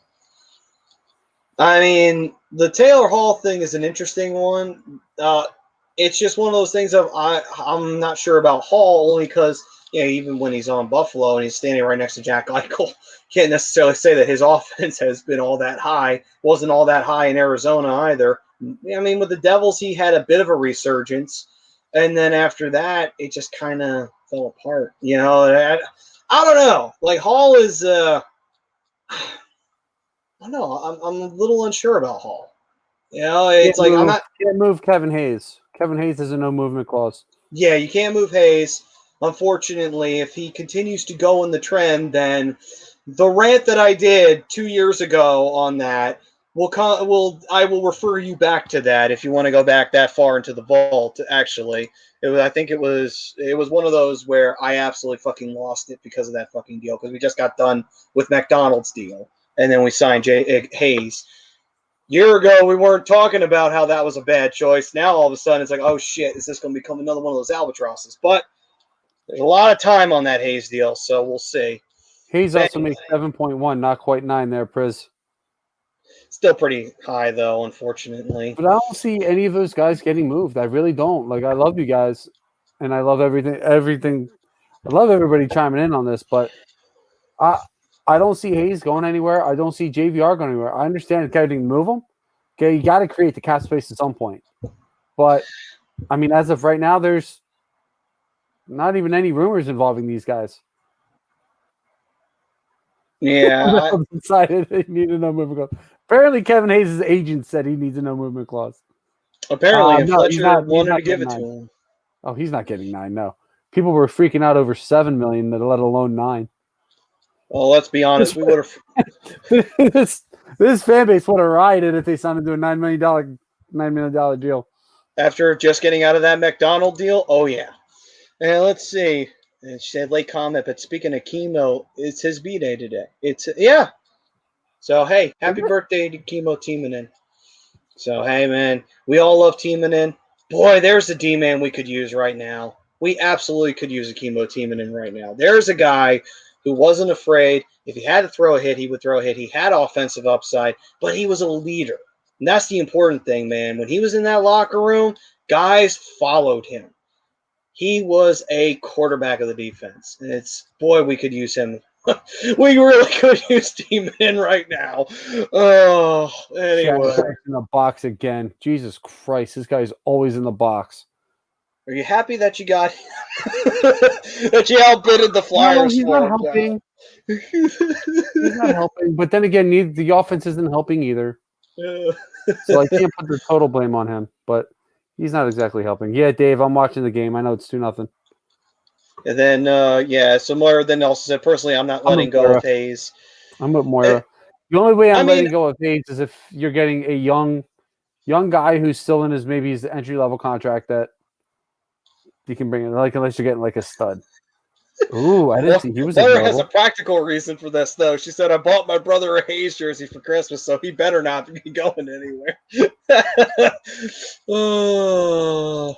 Can't blame her for that. Chris saying, approaching this as how to get out of a bad contract as soon as possible and have funds for better signings. I don't blame you, Pris, because listen, I get it. Yeah, and I will admit, I said this before. I didn't like the Hayes deal when I saw it the first time. I'm like, what the fuck are we doing? Because we just got out of a bad situation with McDonald. I mean, I'm not saying Hayes didn't have upside. He absolutely did. And that first year, he was proving that he was worth every penny of that contract. Now we're going into a year where it's like, fuck, Hayes. Like, what happened? Like, you were better last year. What the fuck's going on this year? Don't tell me COVID. Don't give me that because you weren't on the list. Oh, what a save by Ryan Miller. Sorry. No problem. That was a big save. I mean, hell, he can't give the excuse of the COVID. He didn't get COVID. And on top of that as well, Giroux had it, and he came out, and he fucking was a big part of the Flyers winning the next game. So it's just like, what excuse do you have, Hayes? Like, seriously, you should be playing better than this. And then he said, I'd take a rental of a hall if it meant getting out of the JVR race. I see where you're going with it, Pris. And I don't blame Pris. I don't blame him for approaching it that way because he's right. Because at some point you're gonna have to get some of these other guys signed, so you have to eventually move on to some of these contracts. But I don't see it happening yet. But I do see also this because there is a contract on the horizon that the Flyers do have to sign, and that's Hart because his entry-level deal ends this year. So I do see where you're coming from on that one, Pris, and it would make sense to free up cap space because not to say that I don't think we're not going to unload the money truck onto Hart this offseason, but we definitely want the space to sign him. I think Hart will get a $6.5 million deal. Jimmy Rodweiler, welcome to the show, bud. If you haven't already, hit that like, hit that subscribe, brother.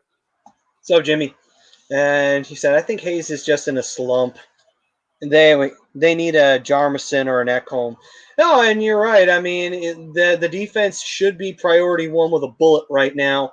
I mean, don't get me wrong. We definitely need a goal scorer who is just going to be selfish and, get those goals to receive those passes that this offense likes to dish out so often. But, definitely the defense needs to be addressed, because that's even worse. I mean, the offense is scoring. It's not that the offense isn't getting goals. Unfortunately, they're not getting enough to make up for the lack of defense. And that's the real big issue that the Flyers are having right now. And maybe they can address both, though. Maybe they can. If they can address both, then Fletcher is really doing his due diligence. I'll give him that. If he's trying to address both problems by getting an offensive player and getting a D-man that can help settle the defense down, then it's like, holy shit, okay then. Fletcher absolutely was listening to what the problems were. But we'll see. So what about Colin Miller? Colin Miller, defenseman out of Buffalo. I think he would be a really good fit.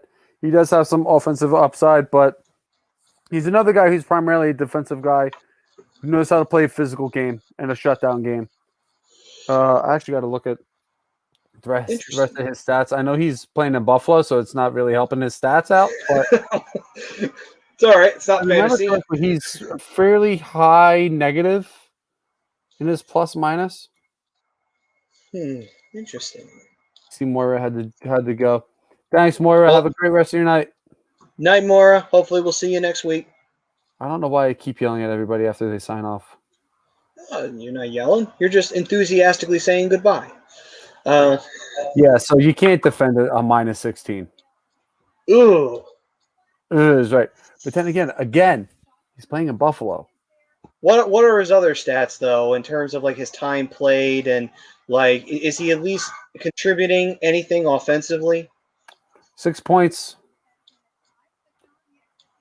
19 penalty minutes, so he's actually been fairly disciplined. 33 shots on goal. Okay. He can hit, like I said. How old is he? He's averaging about 18 minutes a game. Hang on, wait a second. 475 minutes so far this year. 23 block shots, 53 hits. 5 takeaways to 13 giveaways. And this is in 26 games. So he's playing a lot of time. He's averaging about 9.1% on the shot percentage. But again, he's dishing out a lot of hits.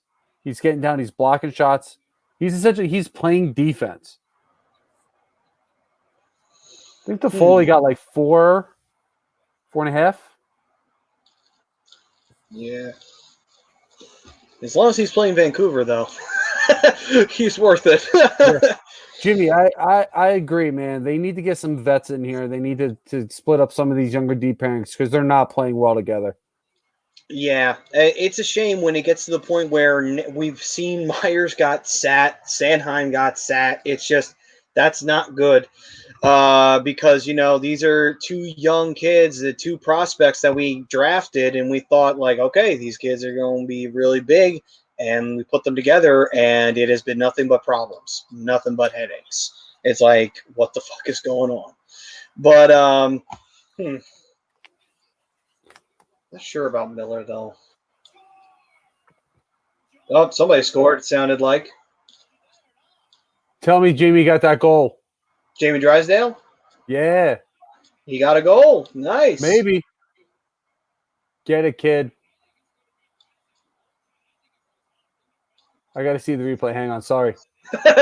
Anticipation. Get it, kid. Good play by Getzlaf.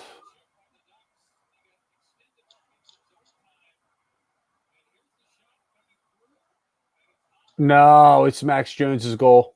Oh, okay. Did it deflect? Yeah. But hey, he got an assist. Oh, no, it didn't. It deflected off of Goligoski. Oh, so it is his goal. It's Jamie Drysdale's first NHL goal. Nice. Good for him. Good for him. Let's go. Future's bright in Anaheim. So Jamie Drysdale, the future, hopefully Hall of Fame Anaheim Duck, getting his first goal in the NHL. Kind of pressure on the kid. You better get the hell out of here with that shit.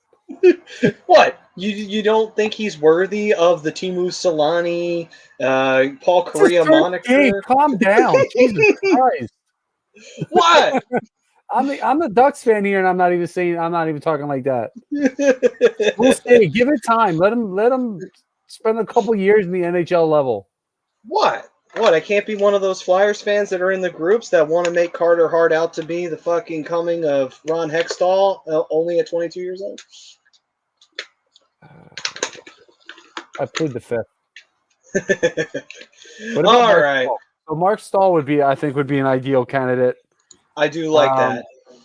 The only issue I have with him is his cap hit as well. I think he'll be a relatively cheap get. I think you can get him easily. 34 years old. We know the leadership ability that he has. I think he'd be an ideal type of candidate. But the only issue is his $5.7 million cap hit. You might be able to get him for like a ghost, or you could probably package Gustafson and somebody else and maybe a pick to get him. But it would be a pure rental move. And I think he's an ideal fit. No, I I'm got you. not a huge fan of the age, but How long is his deal? Is just a year? Done at the end of the year. His contract's over. All right, then. So, I mean, if worse comes to worse, you do take that on. Yeah, his cap hit's high, but if it's just a year, It's worth it. Oh, Comtois. it is. And then you can, and if he does wind up wanting to play longer, and we feel like he's a good fit, maybe renegotiate salaries, situation like that. The Eagles, he'd probably just restructure his contract. Yeah, true. You could do that as well. Yeah, Brisso Drysdale for the Hockey Happy Hour Hall of Fame. Oh, Secrets with the beauty.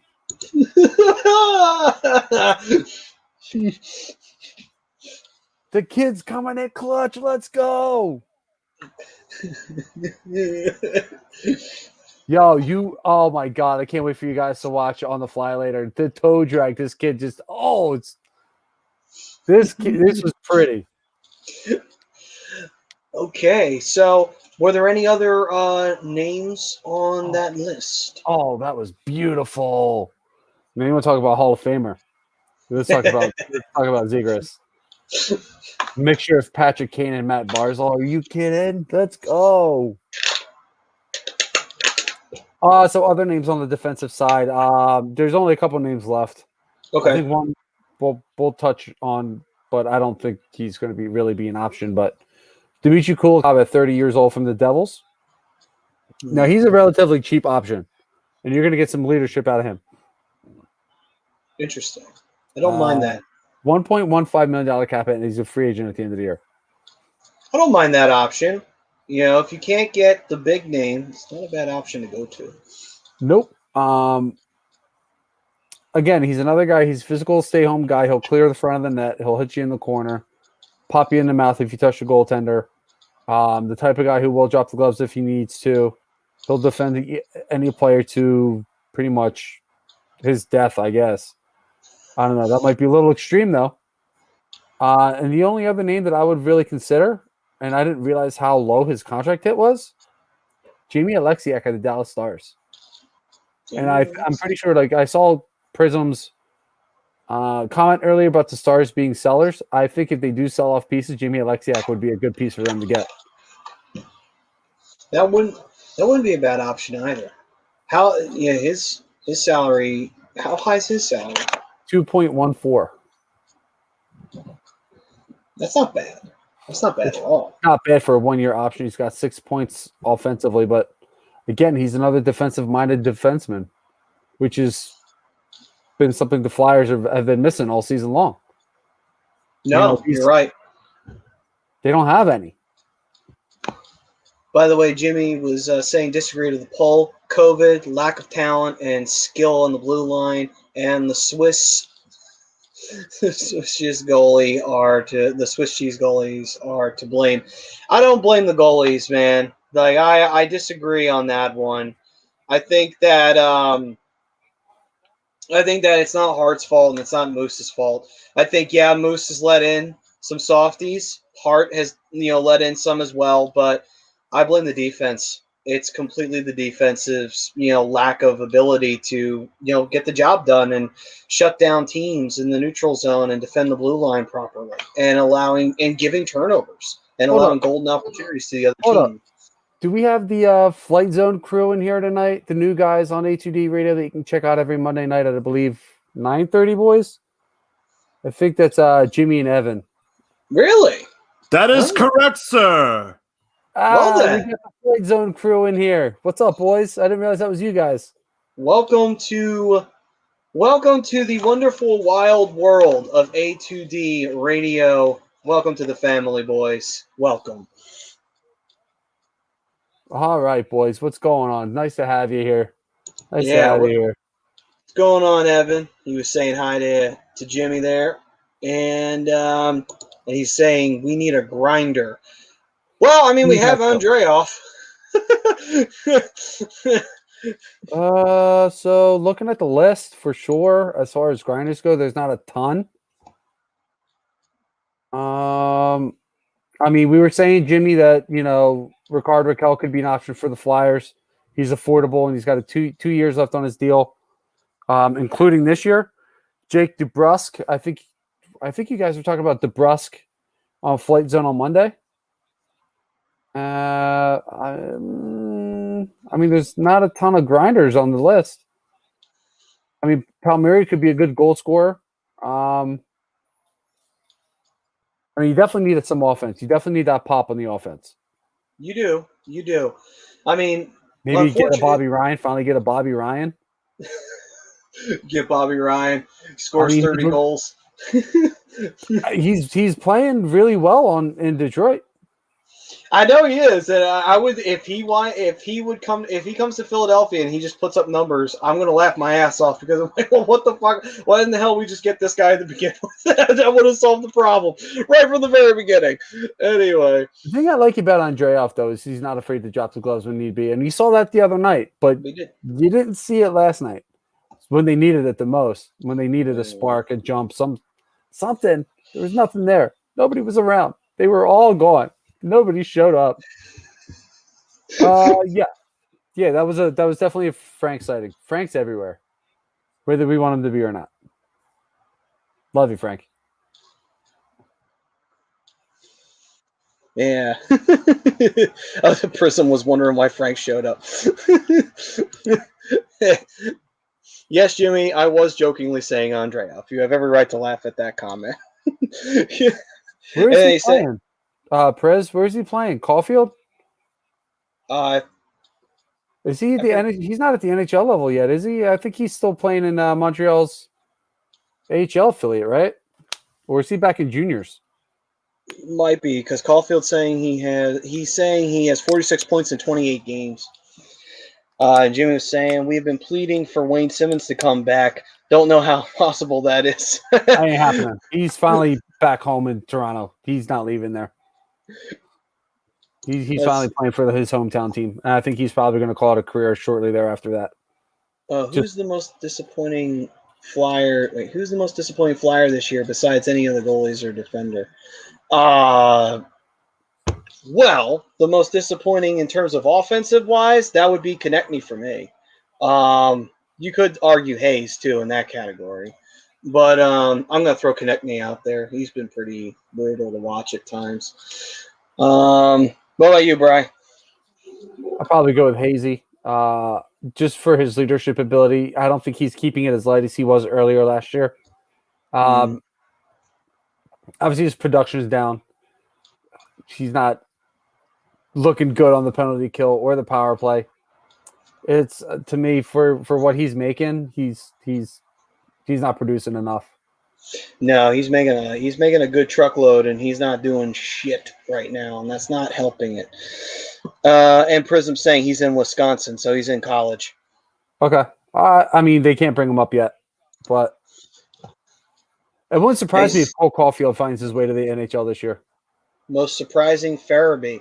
I would agree to that. I mean, Farabee was his second year, so you would think, okay, maybe he go into the sophomore slump. He hasn't. And he's played very well. He's been a huge offensive contributor. So, I mean, we knew he was going to be, but he's been a huge part of that offense. So, yeah, I would say Farabee's been a shock in terms of, like, second year. You would figure he'd be off to a slow start and he'd be struggling like Konechny is. But he isn't. He's been playing very, very well. He's taking a step in the right direction for sure. One of the things that we were preaching about him last year was his ability to do the little things right. Mm-hmm. And his ability to do the little things right starting to lead the goals and offensive production, which is what you want from him. And I think he's a little – I don't want to put too much pressure on the kid because who knows what's going to happen next year. You would like to see him take that next step next year. But he's looked really good. He's been very consistent, and he hasn't stopped doing all the little things right as far as, getting into the corners and getting into puck battles, beating guys out for the puck, just throwing the puck on net. He's not even looking to pass. He's looking to shoot, which is something the Flyers need. But they need more guys like that. He's probably my biggest surprise as well. Just being a sophomore player in the league to take that step that he's taken this year it's pretty impressive. I'm not going to lie. I just can't wait for his draft mate, Jay O'Brien, to come up too. He'll be a fun guy to watch. That'll be fun. That'll be a lot of fun to see Jay O'Brien up here. And then Moira's back. Hi. She can't stay away. Yeah, she's saying Farabee been clutch in some games. He has been. He has been big. I mean, it's been great to see it from a young kid who's got so much upside to him, and to see him already tapping into that potential. Hopefully, he can continue that trend. And Prism was talking about Dallas here. You're saying Dallas's defense is shit right now, though. Dallas is constantly giving you almost 20 shots a period in the first lately. No clue what's going on down there. They lost to Detroit, so it's also, subtle jab at at Don as always. I mean, they did lose to Detroit pretty handily. I- I can't disagree with that, because you know what? That was one of the things I was worried about last year before they started to make their run in the Stanley Cup playoffs to get to the finals, ultimately losing I believe it was 6 games to Tampa Bay. I almost forgot who they played for a second. Where's it go? Yeah, I mean, I had no faith in that defense last year, and I thought that was going to be their biggest Achilles heel, and it seems to be back to what it was last year. And I don't think you're getting the same goaltending confidence from the defense into the goaltending. Anton Hudobin hasn't been as good. I don't even know who their backup is right now. I don't even know if Bishop's back yet. Is it still Ottinger? Maybe. I don't know. I'll look. But Prism saying most disappointing moment is the league's lack of action against the Superman attempted murderer, Super Bitch Lazar. That was a nasty hit. Yeah, that was pretty bad. I will say this though. I do want to touch on Tony DeAngelo real quick. Sure. Would you give him a shot? After everything that's come out about him, after everything that's been said, would you give Tony DeAngelo a shot? No, here's my reasoning for it. Jimmy. While the talent is there, there's no debating the talent. My question is, would the problems that we were seeing with the Rangers become our problems? And if that's the case, that could be a big distraction for the team. It was a distraction for the Rangers, and I don't want that for this team. You know what I mean? I'm not saying that we're doing great, because we're not. I'm just saying that, and that's coming off of a win, that should tell you everything.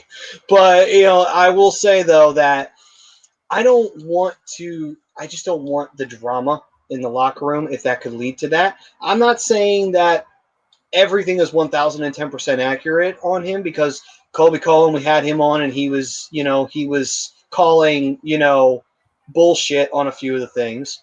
But again, I just don't want it. Even if there's a slight possibility of the truth of that, I don't. It's the same thing with Lane. When people will talk about the Lane situation, it's like, do you really want Lane? Everywhere he went to Columbus, and it has been nothing but problems since. So it's like, I don't want the drama there. I'd rather have the drama be in the team's play, not in a player in the locker room having issues with other players on the team and causing issues. You know what I mean? Especially off the ice. Yeah, but do you think coming to a bit of an older team with veterans like his, and Kevin Hayes is one of his best friends. Do you think having Hazy on his team could help? Well, it could. It couldn't hurt. I don't know. See, I'm very iffy on players like that. I'm very, very worried that it's like, even with that, I'm afraid that they're going to have issues again. They're going to cause problems, and then it's going to be a complete distraction for the team. I don't know. I feel like to me, it's too much of a debate. It's too much of a debate, and if it's too much of a debate, you don't go nowhere near it. He's got a reasonable contract. That's the only reason why I was asking. Reasonable contract, just shy of $5 million, and you have him for this year and next year. Why? Wait, what? Evan has a man crush on Zach Ronaldo for some reason. Who likes Zach Ronaldo? I don't even think Zach Ronaldo's girlfriend likes Zach Ronaldo. Yeah. Although, I will say, She is a looker. Not a hooker, a looker. Just let me verify that. Even the enforcers and even the grinders and even they had smoke show wives. I mean, come on now. The hockey players, man. Hockey players, football players, basketball athletes are going to be pulling in the tens, man. We know this.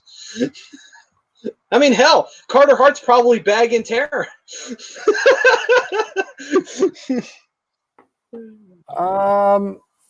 Yeah, that's true. He also wants to know where Danny Carcillo is when you need him. Unfortunately, having PTSD somewhere. Yeah, I shouldn't really joke about that. That's messed up. That actually, yeah, unfortunately, that is quite a possibility. I don't want to mess with that. I mean, we've talked to Riley Cote, who's had issues with that, and it's not a joking matter. It's not a joking matter. I really do wish Danny Carcillo is doing better. I know was having some issues, so hopefully he's get all that stuff cleared up. Yeah, hopefully.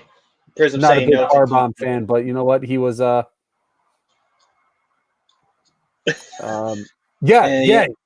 Don, he did. He scored his first goal, and guess who else did? Trevor Zegras, baby. Let's go. Yeah.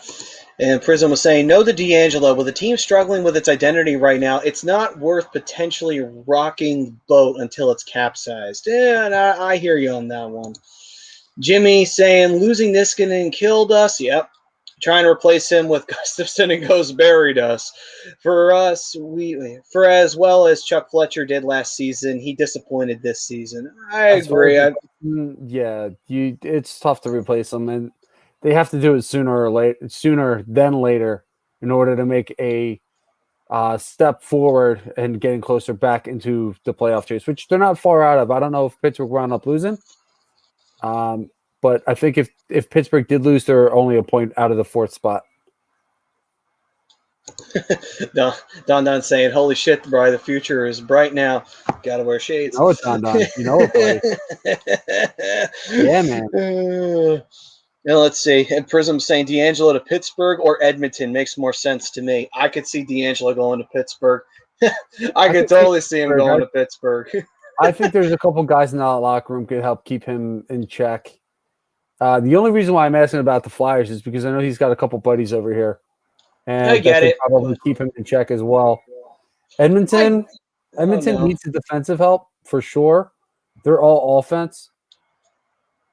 That is a move that makes sense to me, but it's again I'm worried about how what'll happen if he gets himself into trouble again, because it's only a matter of time. Yeah, that's the whole reason why I don't want him. That's the only reason why I do. You know, buddy or nobody. It's like, I mean, hell, you know, maybe one of those buddies will join him. Who knows? Like, you know, the risk is too high, in my opinion, for a team that you don't want to see having that become a problem moving forward. You know, and Jimmy was saying Farabee and Hart need to join Flight Zone. Y'all are babies, man. Y'all are baby. I mean, even my partner over here is a baby, but damn. Well, sort of. I mean, they're a baby compared to me. Y'all make me feel old. So, you know, like, I'm 27. They're babies compared to me. You know, like, man, you're in that 22 range. Damn, I wish I was 22 again. AK Eagles 88. What's up, AK? What's up, brother? Welcome. All right. So we went down the list of that. Bright, let me ask you a question. Out of all the guys you see on there, who do you think is the most likely? It's Ekholm, isn't it? I mean, Ekholm's a really good possibility. So in my opinion, on this list, if I got to pick a forward and a defenseman that'll more than likely come here, I want to say it's probably going to be David Savard. I think he's built for Philadelphia. And as far as offense goes, maybe a Michael Granlund. Okay. But like I said, I think Savard's ideal for Savard. You can even throw Mark Stahl into that conversation. He's a little bit older, but he's a guy who's worn an A on his chest for a very long time with the Rangers. I believe he wears it with Detroit too, but he's got a ton of leadership.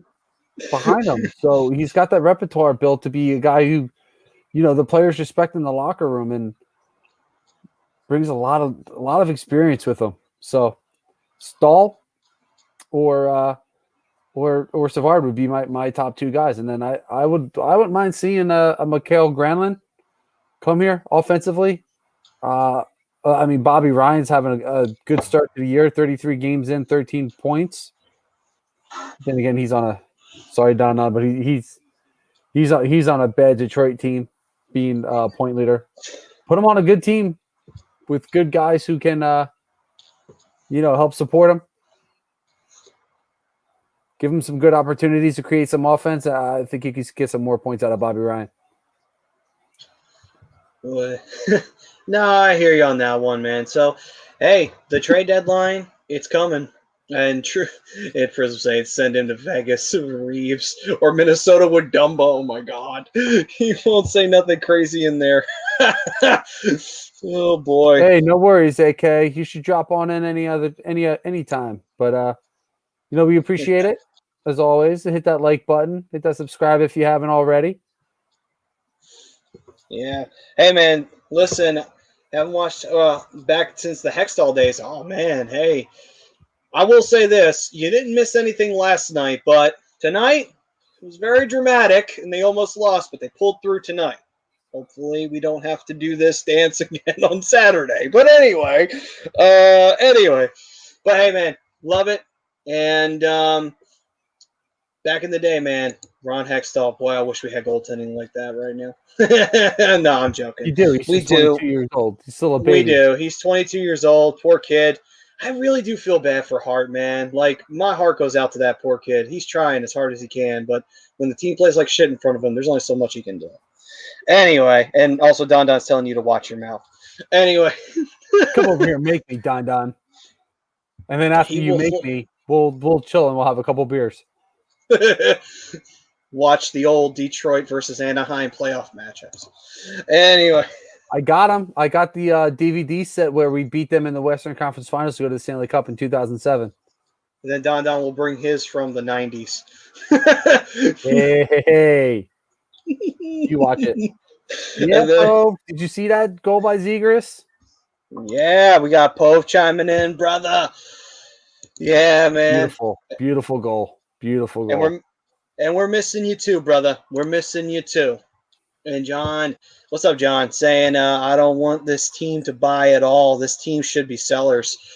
Well, they're both sellers and buyers, really, when you get right down to it. They gotta spend money to make money this year. That's what the situation is for the Flyers. But I don't think they're sellers, though. I think they're good enough. They just need a piece or two, especially on the defensive side. They just need to break up the young pairings. Like I said, go out and get a Mark Stahl. Go out and get a David Savard. Somebody who's got some experience. Somebody who's relatively cheap that you can hold on to for a year, maybe two, and teach these guys. Obviously, the young pairings aren't working. Positioning's off. There's no communication between the guys on the pairings. On the who was it? On the third goal that the Islanders gave up tonight, you had three guys on one side leaving everybody else open. There's got to be some communication there. That's where the leadership comes into play. And there is no defensive leader. I think once they get the defensive leader, they'll be okay. Yeah. I mean, that's pretty much what the priority is right now. Get that defensive leader. I mean, obviously, like I said, you got to sell off something to get that defensive leader, but that's pretty much the goal. And yes, AK, it was stressful tonight. Also, Rob is saying quack quack to you, Poe. I mean, to you, Brian. I would be Brian, and the guy who commented would be Poe. Yes, I got you mixed up. Anyway, Jimmy saying in my NHL 21 franchise, I traded Voracek and 2 first-rounders for Barzal. Nice. You got to love it that you can rig the games if you know what you're doing. He actually accepted that deal, probably because his trade value in the game is a little bit higher. For 2 first-rounders and Barzal? Really, Jimmy? How'd you pull that one off? That's kind of impressive. Dude, I can't maybe he went. I don't even. You know what? I'm not going to get into it. Maybe Jimmy's like editing this. Maybe he went to like the rosters section and he just put Barzal. down there, and then he put Voracek, and then just forced the trade to happen like you can do in the main menu. You can't force some of those trades. John, like I get it. 9-0 isn't. I get where you're coming from. That's a horrible game, but every team goes through it at some point. So every team gets blown out at one point. Like it just happens. It's a part of the game. Everyone's going to have a game where they just don't show up. But even it happens to contenders. Who was it that blew what was it, a 7-goal lead to Ottawa? It was Toronto. I'm sorry, it was a 5-0 lead. Toronto blew a 5-0 lead to Ottawa and wound up losing like 6-5. It happens.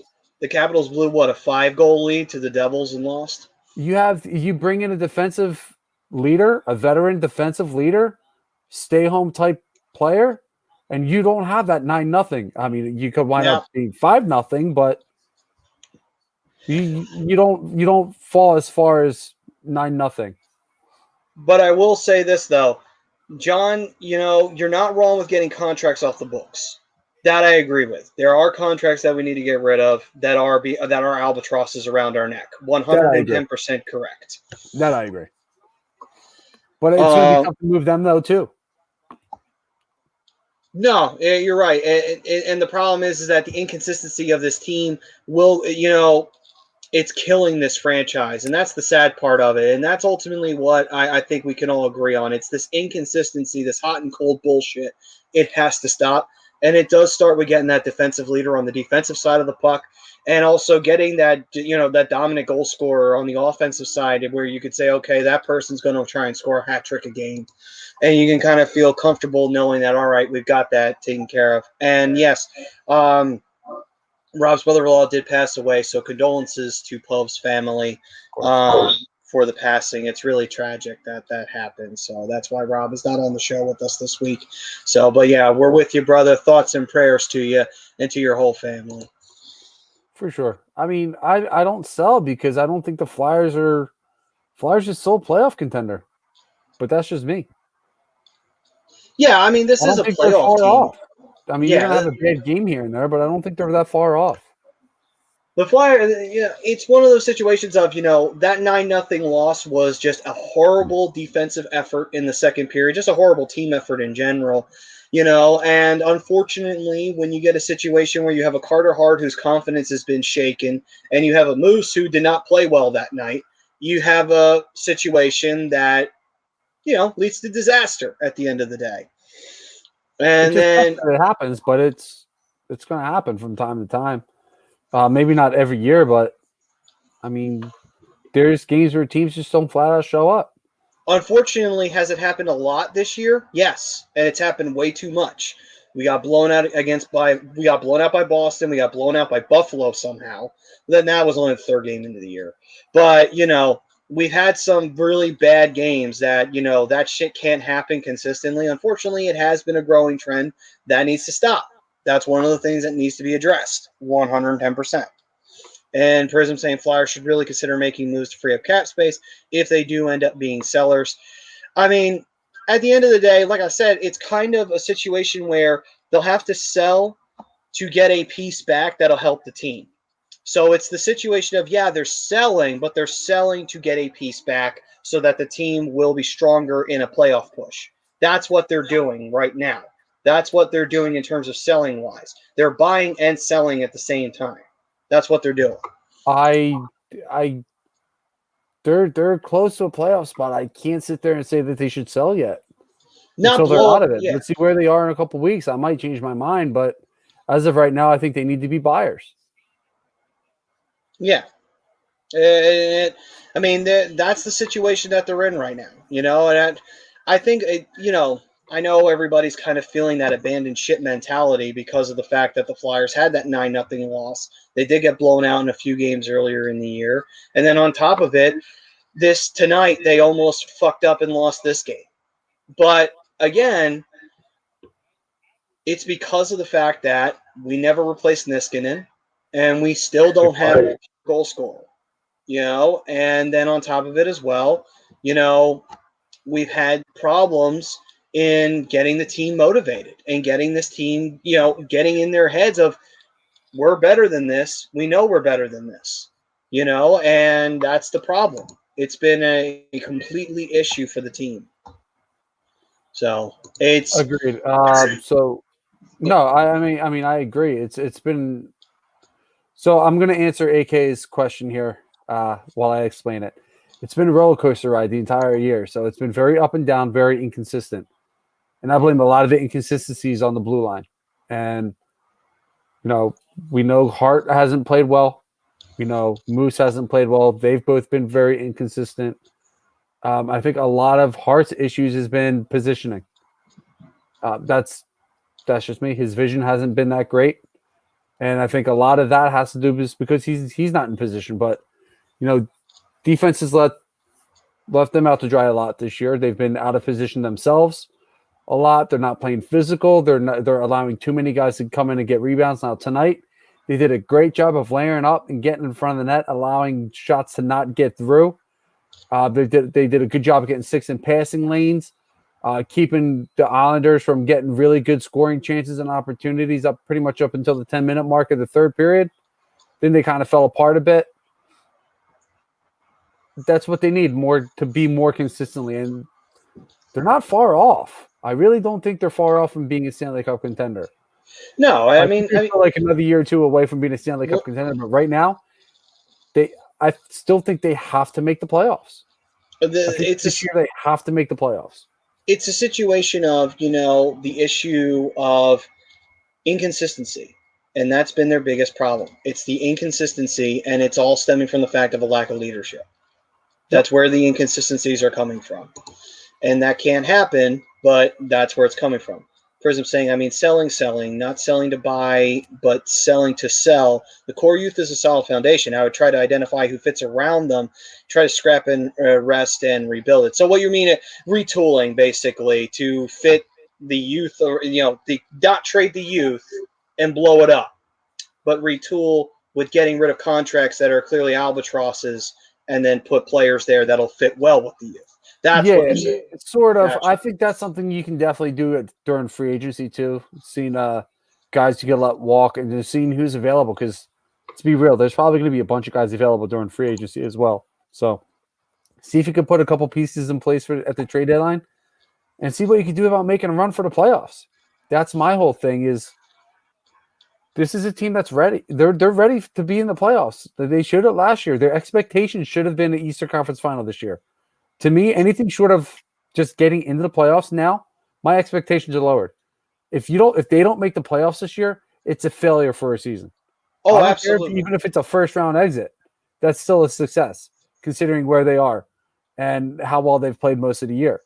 But yeah, AK, that's pretty much it. Like, they're not playing with enough heart, and there's no toughness. They're not finishing checks. They're not playing physical where they need to. They're not winning puck battles. They're getting, and this is where Tommy's always talking. There's a lack of speed. In that short little 4-5 minute span where the Flyers let up 3 goals, they were getting beat out for every puck race, and it's unacceptable. And the sad part of it is that the Flyers have speed, but they choose when to put their foot on the gas and when they want to take it off. And that can't happen, not in 60 minutes. One of the things that the Flyers did really well, and I think they need to keep doing it before we start wrapping it up here, Maddie, is simplifying the game. Mm-hmm. That's what the Claude Giroux line did tonight, and they walked away with 3 points, three goals on that line tonight because they simplified the game. They didn't do anything crazy. They didn't do anything. They walked away with 3 goals. Oscar Lindblom had a great night. Giroux had a great night. Simplify the game. I think some guys are just trying to do too much to try and compensate for what's not working and trying to force things and make things to work. Yeah, absolutely. And Prism, he's not wrong in this. Flyers and Canucks are basically mirror teams of each other. After last year's playoff runs, they fell from such a high expectation, and that's true. It's one of those things, that we saw with the Canucks being a young team in their own right. They did some great things last year in the playoffs.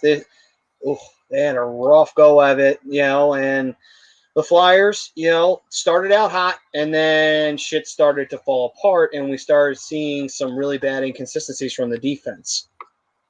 And John is saying, can't just see this team being consistent. I don't think a couple of moves can change the mentality that you need to have to win 7 out of the 10. I'm mentally protecting myself because I just don't see it. Hey, it's all good, John, man. That's what we're here for. We're here to debate, man. It's why we call it agree to disagree. We don't always have to agree, and it's all good, man. No, and I got you, man. I it's understandable. Absolutely. Yeah, I mean, we were only coming out of what? We're only 2 years out of a team that was so mediocre, and they would have a piss poor year or 1 year. They would somehow shockingly make the playoffs, and they wouldn't have enough to get out of the first round. We're just getting out of that era, and it's very, very tough when you get out of that because you're in that transitional period of you're going from a bitterly mediocre team that's middle of the pack and first round out at best to becoming a consistently competitive team. That's a hard transition to make. And it's not even just that. It's this roster is stale, in my opinion. And I think that's why we're seeing a lot of the inconsistencies is there was no major changes in the offseason. I thought it was going to pay more dividend than it has. Because these guys already have chemistry, and you're going up against some rosters that have been tweaked, so they got to build chemistry. Like Pittsburgh and the Rangers made some changes, but I thought the chemistry was already going to be there. It's not there. So I think a major change to the roster that's not Haig coming in or out of the lineup is what's absolutely necessary right now. And I agree with Briz there. Verby, Provy, and Hart should be the only ones untouchable. But that's not going to be the case because you got guys with no movement clause that are going to absolutely, put it into effect and say, I'm not going there. I'm not going there. Yeah. I'm not going there. But I still think this team may not be good enough to make the cup run, but this team should be good enough to make a playoff run. Yeah, I mean, again, it's a process. It's not easy. It's as much as we don't want to hear that word in Philadelphia. You definitely don't want to hear the word process. You got to trust the process, baby. Yeah, but that's the situation that you're in, And I mean, we also have to remember we had a regime change just a season ago because Ron Hextall was fired only 2 years ago. So Chuck Fletcher is still, I think in a way we're still starting to see what Fletcher's influence on this team is. And I mean, we saw last year he felt the team needed a little bit more depth, and he went and got that depth with players like Grant and Thompson. Now, they weren't big names, but they were players that played with grit, played with that toughness, and they definitely helped in terms of depth down the lineup.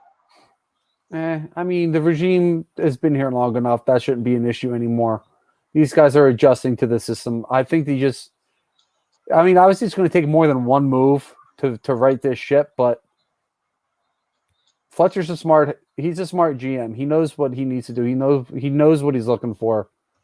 It's just a matter of finding the move that fits best for the Flyers and making it. Like I said, there's a couple names out there that intrigue me personally that I think will help right this ship, and one of them is Mark Stahl.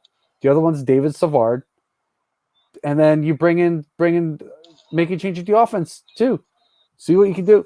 I mean, if you can move the Voracek contract, that would probably be more ideal for me and my thought process moving forward for this team. But I don't know if I can see this team taking another step back. But the problem is, John, the only issue I have with clearing cap space is some of these contracts are immovable. Players come free agency has some big changes to the organization rather than the first one. I mean, I get your thought process behind it, but I can't with where they are. I just anything short of the playoffs right now is just it's a failure. So, a few other comments here before we say goodbye. Prism was saying Flyers should have went after Corey Perry for a cheap veteran grit. Perry wouldn't have been. He wanted to go to Montreal. Yeah, that was the problem. He had a list of teams he wanted to go to. Greg also said I would say TK and Coots should be on the list of the untouchables. TK, we'll see. Yeah, Coots, I no, I'm agree. with that. I'm with Yeah, that. I'm on. Definitely would think Coots shouldn't be moved at all.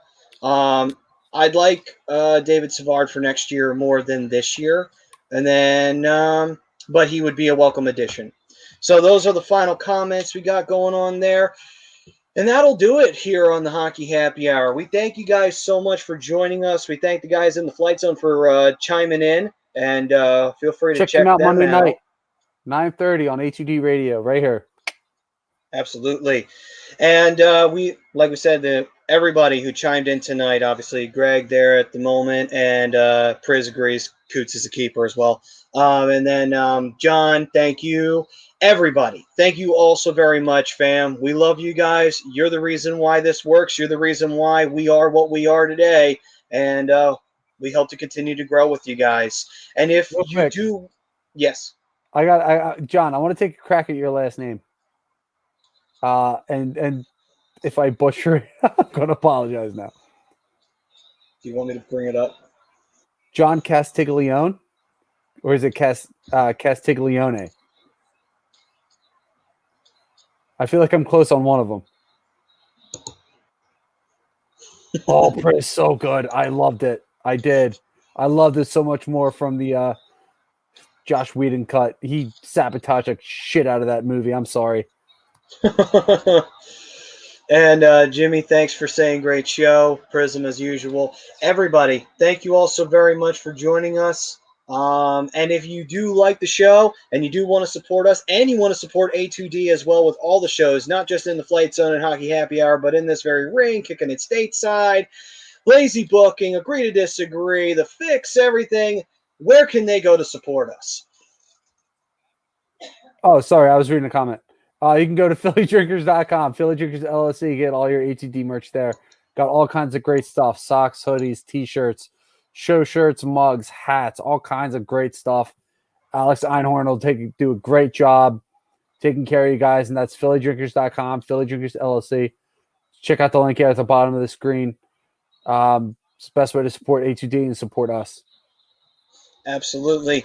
And, well... Hell yeah, Priz! The director's cut tied a lot together in the Batman versus Superman too, so he gets a bad rap, but I thought he did a bang up job on those movies. State of fluctuation with big studios. It's the same issue with the Star Wars world right now.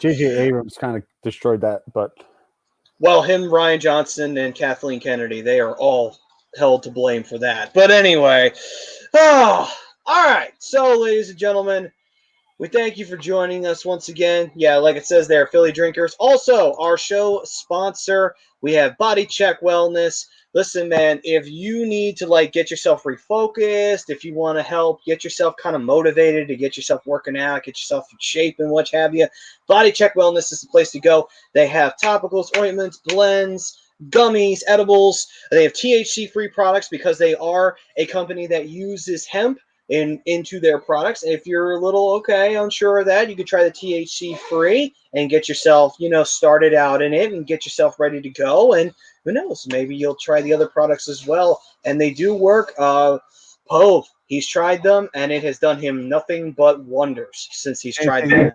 Same thing with Tommy. Yep, Tom as well. And you can use the A2D code. 20% off you'll get on the price, by the way. And we have to extend the show for 2 minutes. What? We may have to extend the show for 2 minutes. Why? Because of Prism's comment?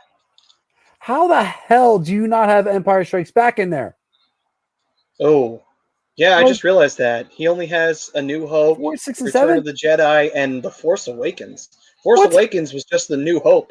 That's all it was. It really was. It was a revamped version of New Hope. Very unoriginal. The giant ball thing, and let's blow it up. Come on, man. I got no more love for you, but you gotta have Empire in there, man. That's the best Star. It's the best Star Wars movie of all time. It had the big reveal. The biggest reveal. theatrical movie reveal of all time.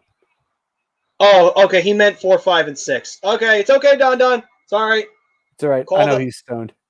We'll call the hounds off. We'll call them off. Right. I know he's stoned. Still It's all love right. you.